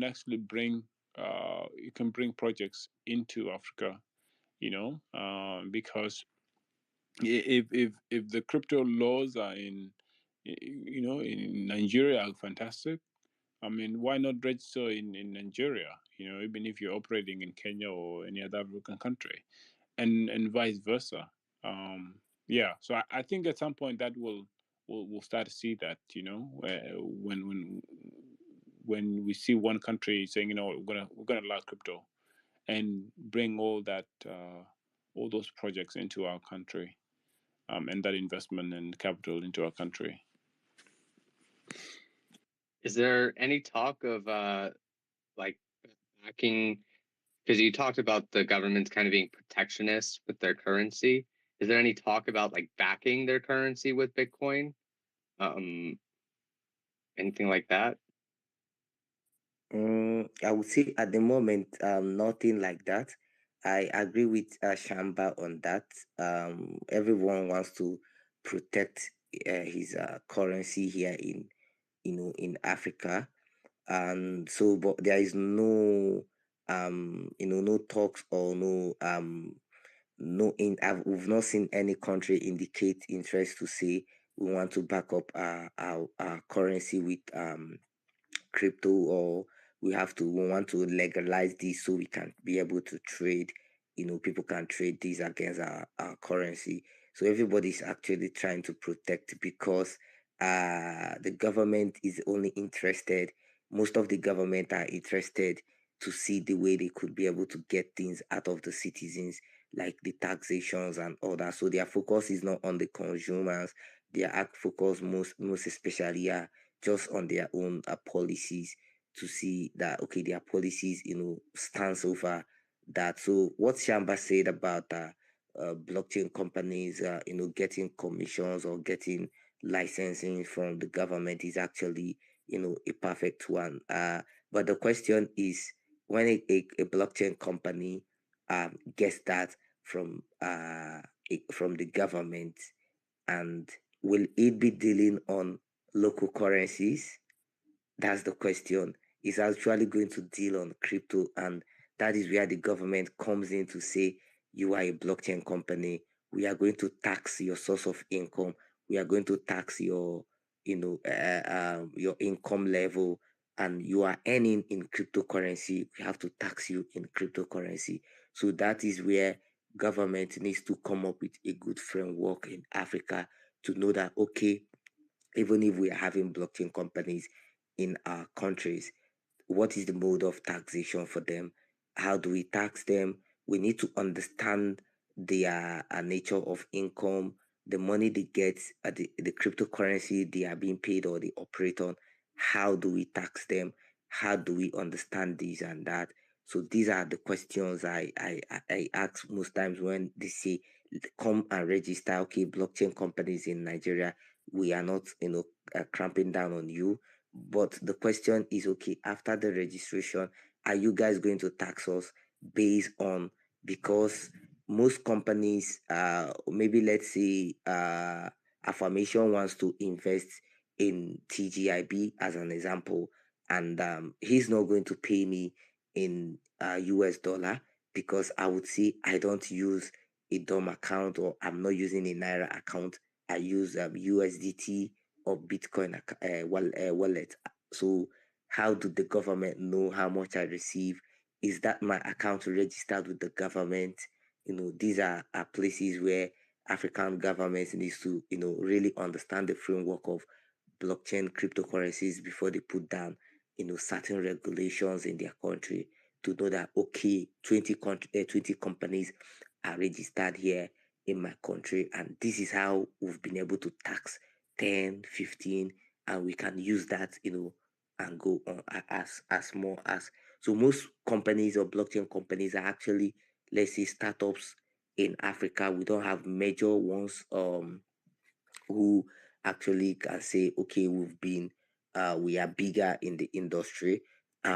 Most especially we in Africa, we don't have like a particular major African exchange. We can say this is where Africans or this is where Nigerians trade. So most of them are, like Shamba said, are actually registered outside Africa. So the capital is not actually even here in Africa. So what we do is that we contribute our own quota to them, and that's one of the things the government looks at and say, we don't want this again. We want if you are going to operate here in Nigeria, we are going to be taxing you and all that.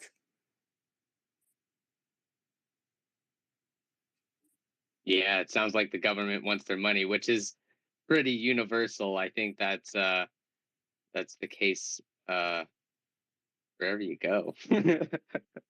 um, for well, so let's maybe jump to your projects a little bit, and the idea of collaboration. What are some ways other projects can maybe girls in blockchain? If you want to answer this first, and then Shamba, what are some ways other projects can collaborate with your project? What are you looking for?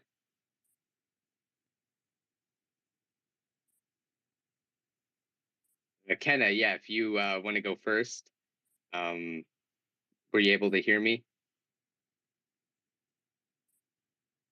Yes, I can. Shamba can go first. Oh yeah, no Um, worries. no worries. I'll go and then I'll let Sia go because just in case I miss some things. But for me, what do we need help with? I think helping projects who need uh, ecological data. So that's one. And I think being just building partnership with other projects, Web3 projects, um, and I think also maybe pro- working with other projects that doing stuff on the ground and who are going to be providing financial services, for example, to farmers. Um, so working on projects or companies like that would be really really cool. Um, that's really where we at the moment. I think. And Sia, if you have any, if I missed anything else, feel free to add it in. I think you have already covered that. MRV, like if somebody is doing the MRV on field, then also we are happy to collaborate with them. And that's the vegetation analysis. Yeah, basically the monitoring, reporting, and verification of anything. Basically, like if it's for Oh, vegetation, okay. if it's for rainfall or anything. Excellent.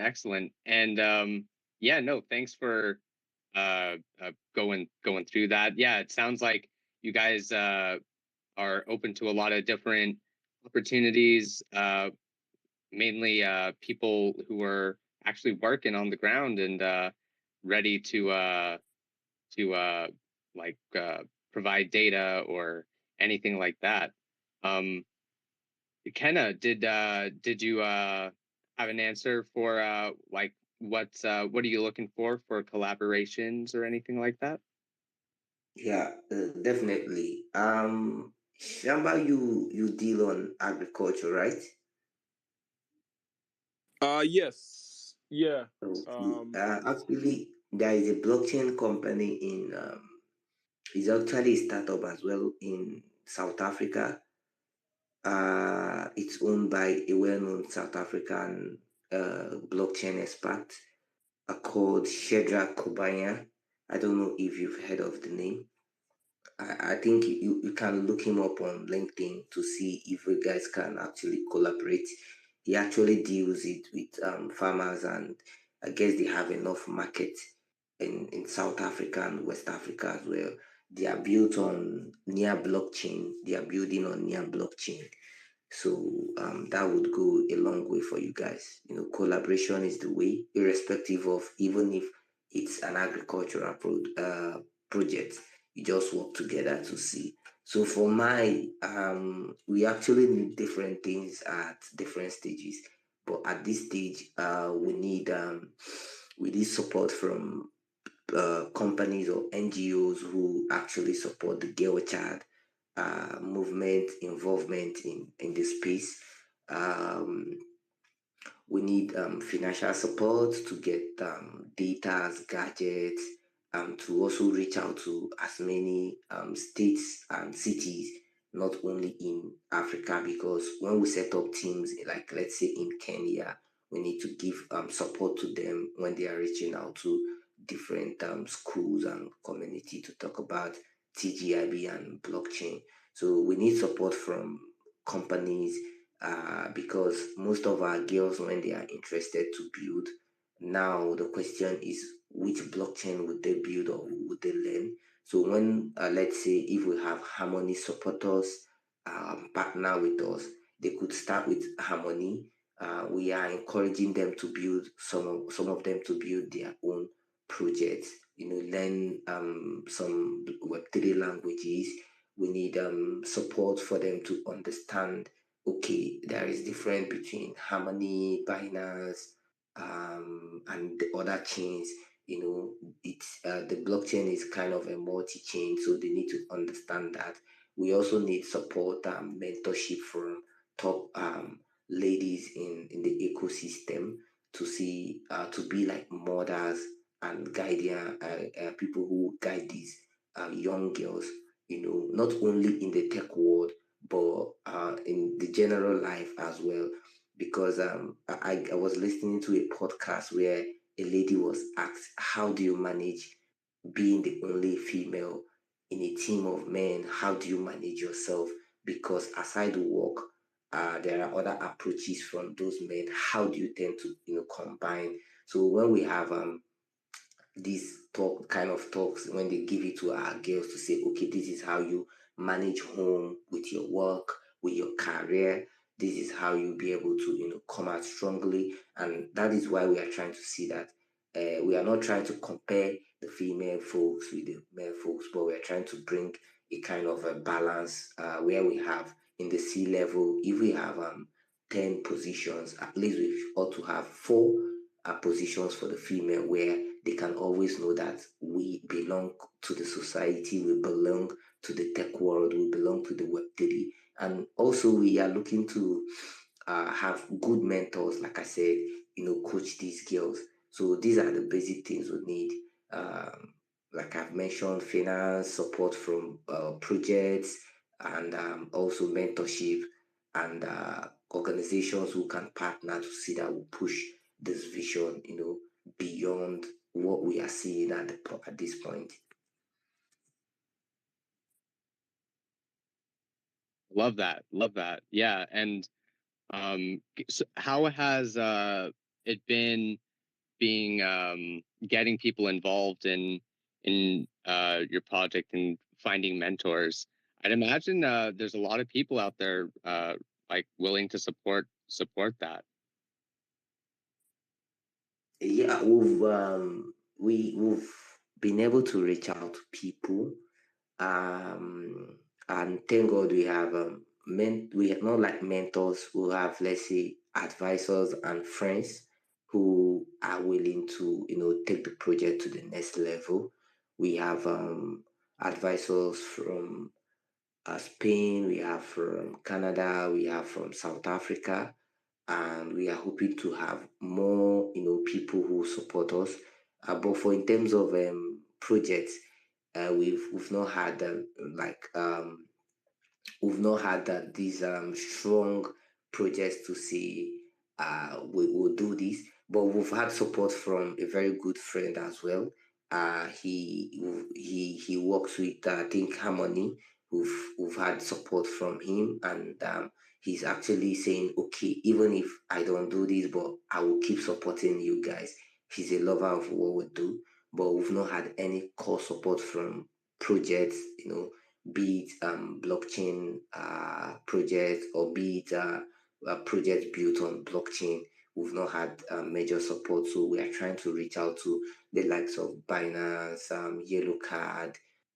We're also reaching out to um, Google, Apple, and the rest of them to see how they can support this. Because what we intend doing, it's not only in Africa. We want to take it down to some communities in the Western world that they need girl involvement, in the space, or in their organizations, or in their community as well. Gotcha. Yeah, no, that's a plan to grow. I hear you. Have you had any luck with hackathons? I think you mentioned you had some hackathons. How have those been?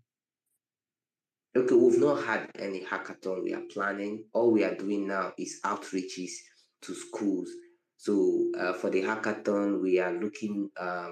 There is a particular NGO over in Akwa Ibom, that's in the state we went last, Uyo.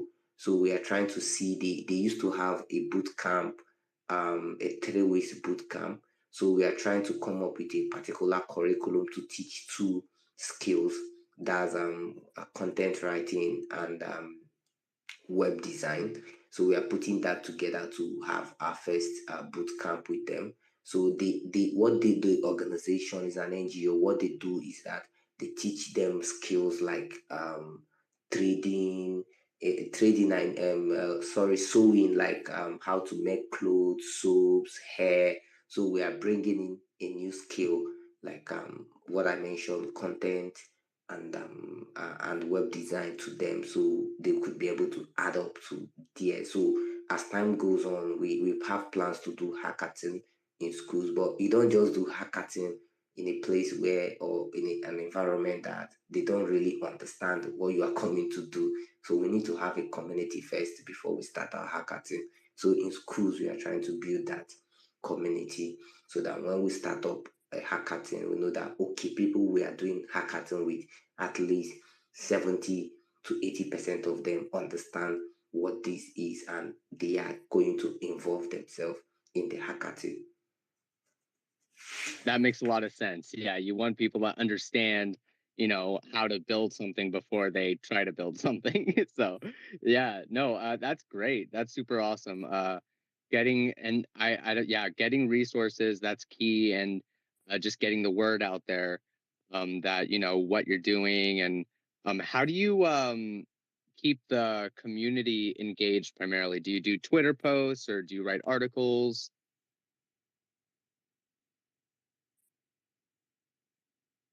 Yeah, sorry, come again with your question. Oh yeah. So, like, what do you do to typically keep the community engaged? Like, what do you do to, like, kind of build the community, I suppose, or reach out and just kind of keep them up to date with what you're doing? Yeah, we reach out to them, we keep them up to date with what we are doing and what is happening around the blockchain world. And also, we tend to, like I said, we don't only do tech, we also bring personal hygienes, we bring knowing their rights, and also being a better person in the society. So we also try to come up with AMAs, like bringing people or projects, local projects here in Nigeria, to talk about what they do, local communities here in Nigeria to talk about what they do, bring in speakers, women who are doing, ladies, let me say, not women, ladies who are doing well in the space here in Nigeria, some of them, who started with zero knowledge, let's say community manager, or just finished a university, and then they just started and they just come to talk about what they do to the community. So these are ways we actually for now put them, or engage them. So we also have plans, like I said, to come up with certain other activities. But for now, this is what we are doing. So, but reaching out is one of our major activity for this year, and at this point in time, because we want, when people don't hear, they don't actually understand and they don't actually believe. So they need to hear and keep hearing and seeing what blockchain does.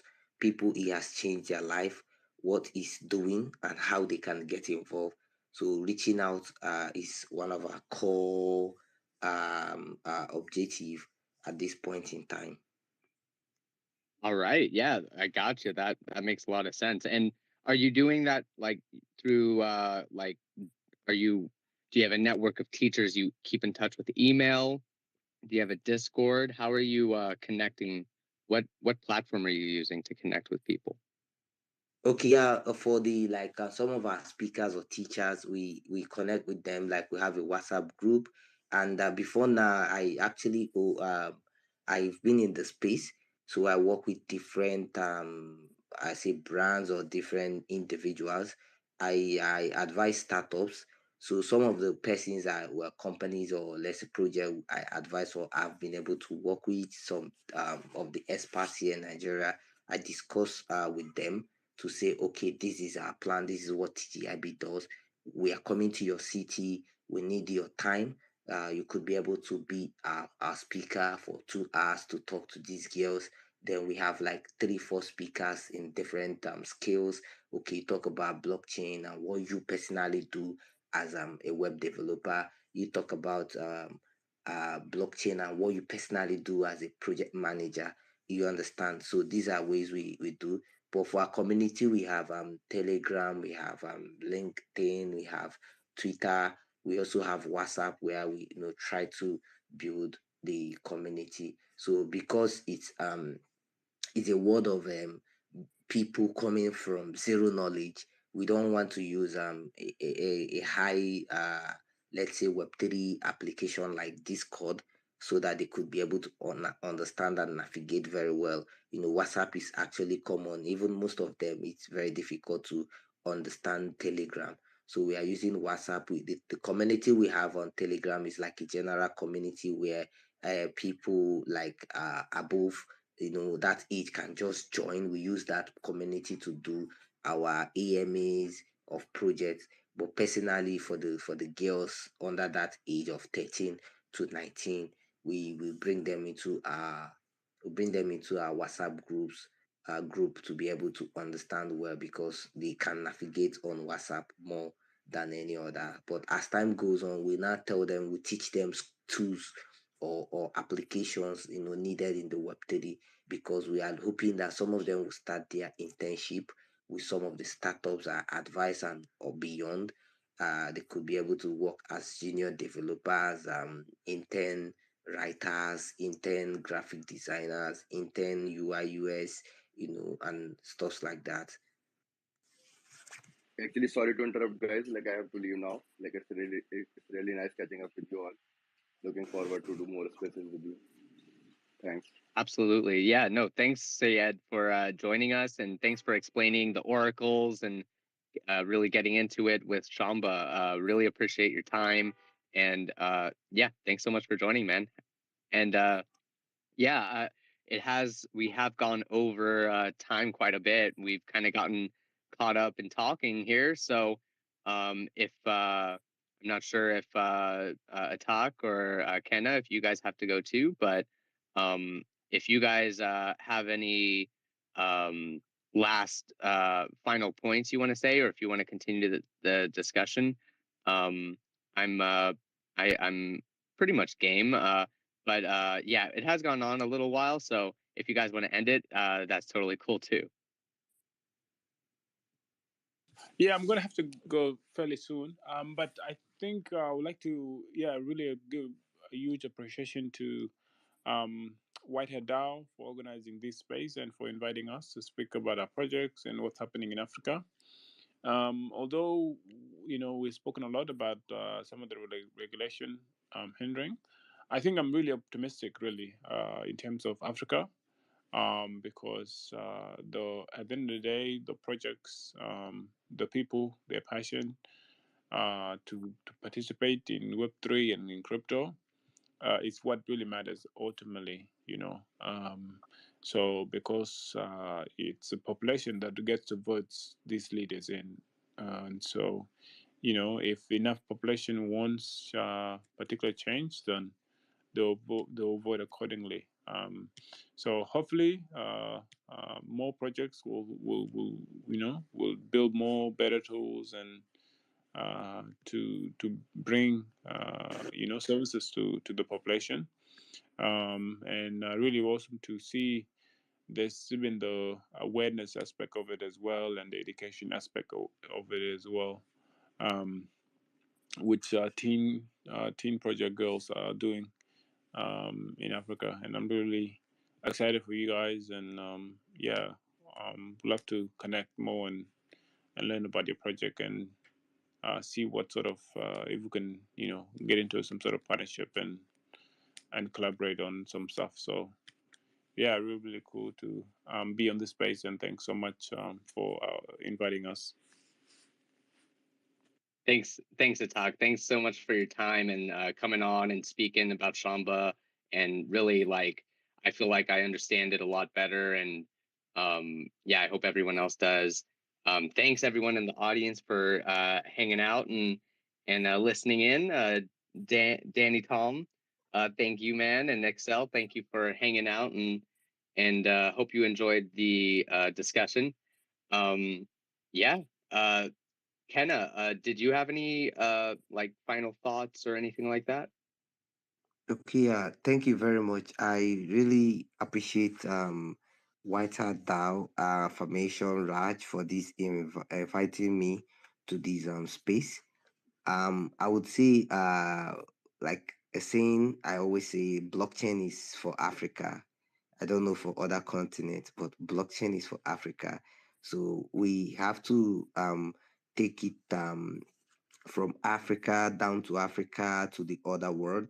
I guess what blockchain is actually doing was one of the things we did back then in Africa, like our forefathers or yeah, or our heroes did, like a kind of a community contribution, kind of community connection, kind of community chain.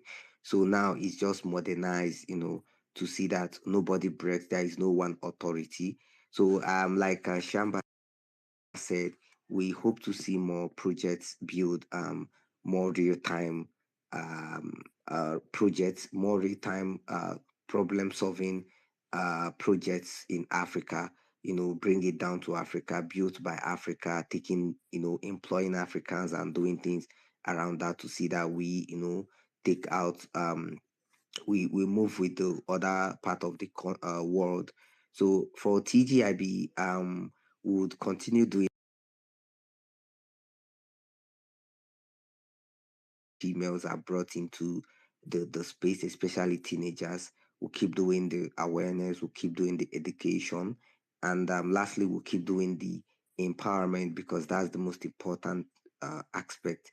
You don't just create awareness or educate people and then leave them. So we'll keep doing the empowerment. So we call upon projects, both blockchains, both projects built on different blockchains to come support us, come partner with us. For me, I see the next level of females having let's say level of C-level executive in some firms or startups having more females, especially teenagers, because what actually the interest from the female folks are getting more interested here in Africa. And the competition, or I would say competition, the competition is going to be hot because when you give a female um, an opportunity to learn, you are not only, for me, you are not only training her, but you are training generations because it's like a mother who goes back, to talk to the kids and all that. So I would say for TGIB, we'll keep doing the good work. We'll keep doing our best to see that females are brought into the space. So thank you, everyone. Thank you, listener, Excel, Harmony, Peace, Danny. I really, really appreciate you guys hang on. And I will say a very big thank you to our hosts.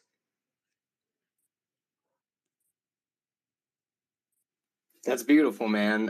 Like, thank you so much.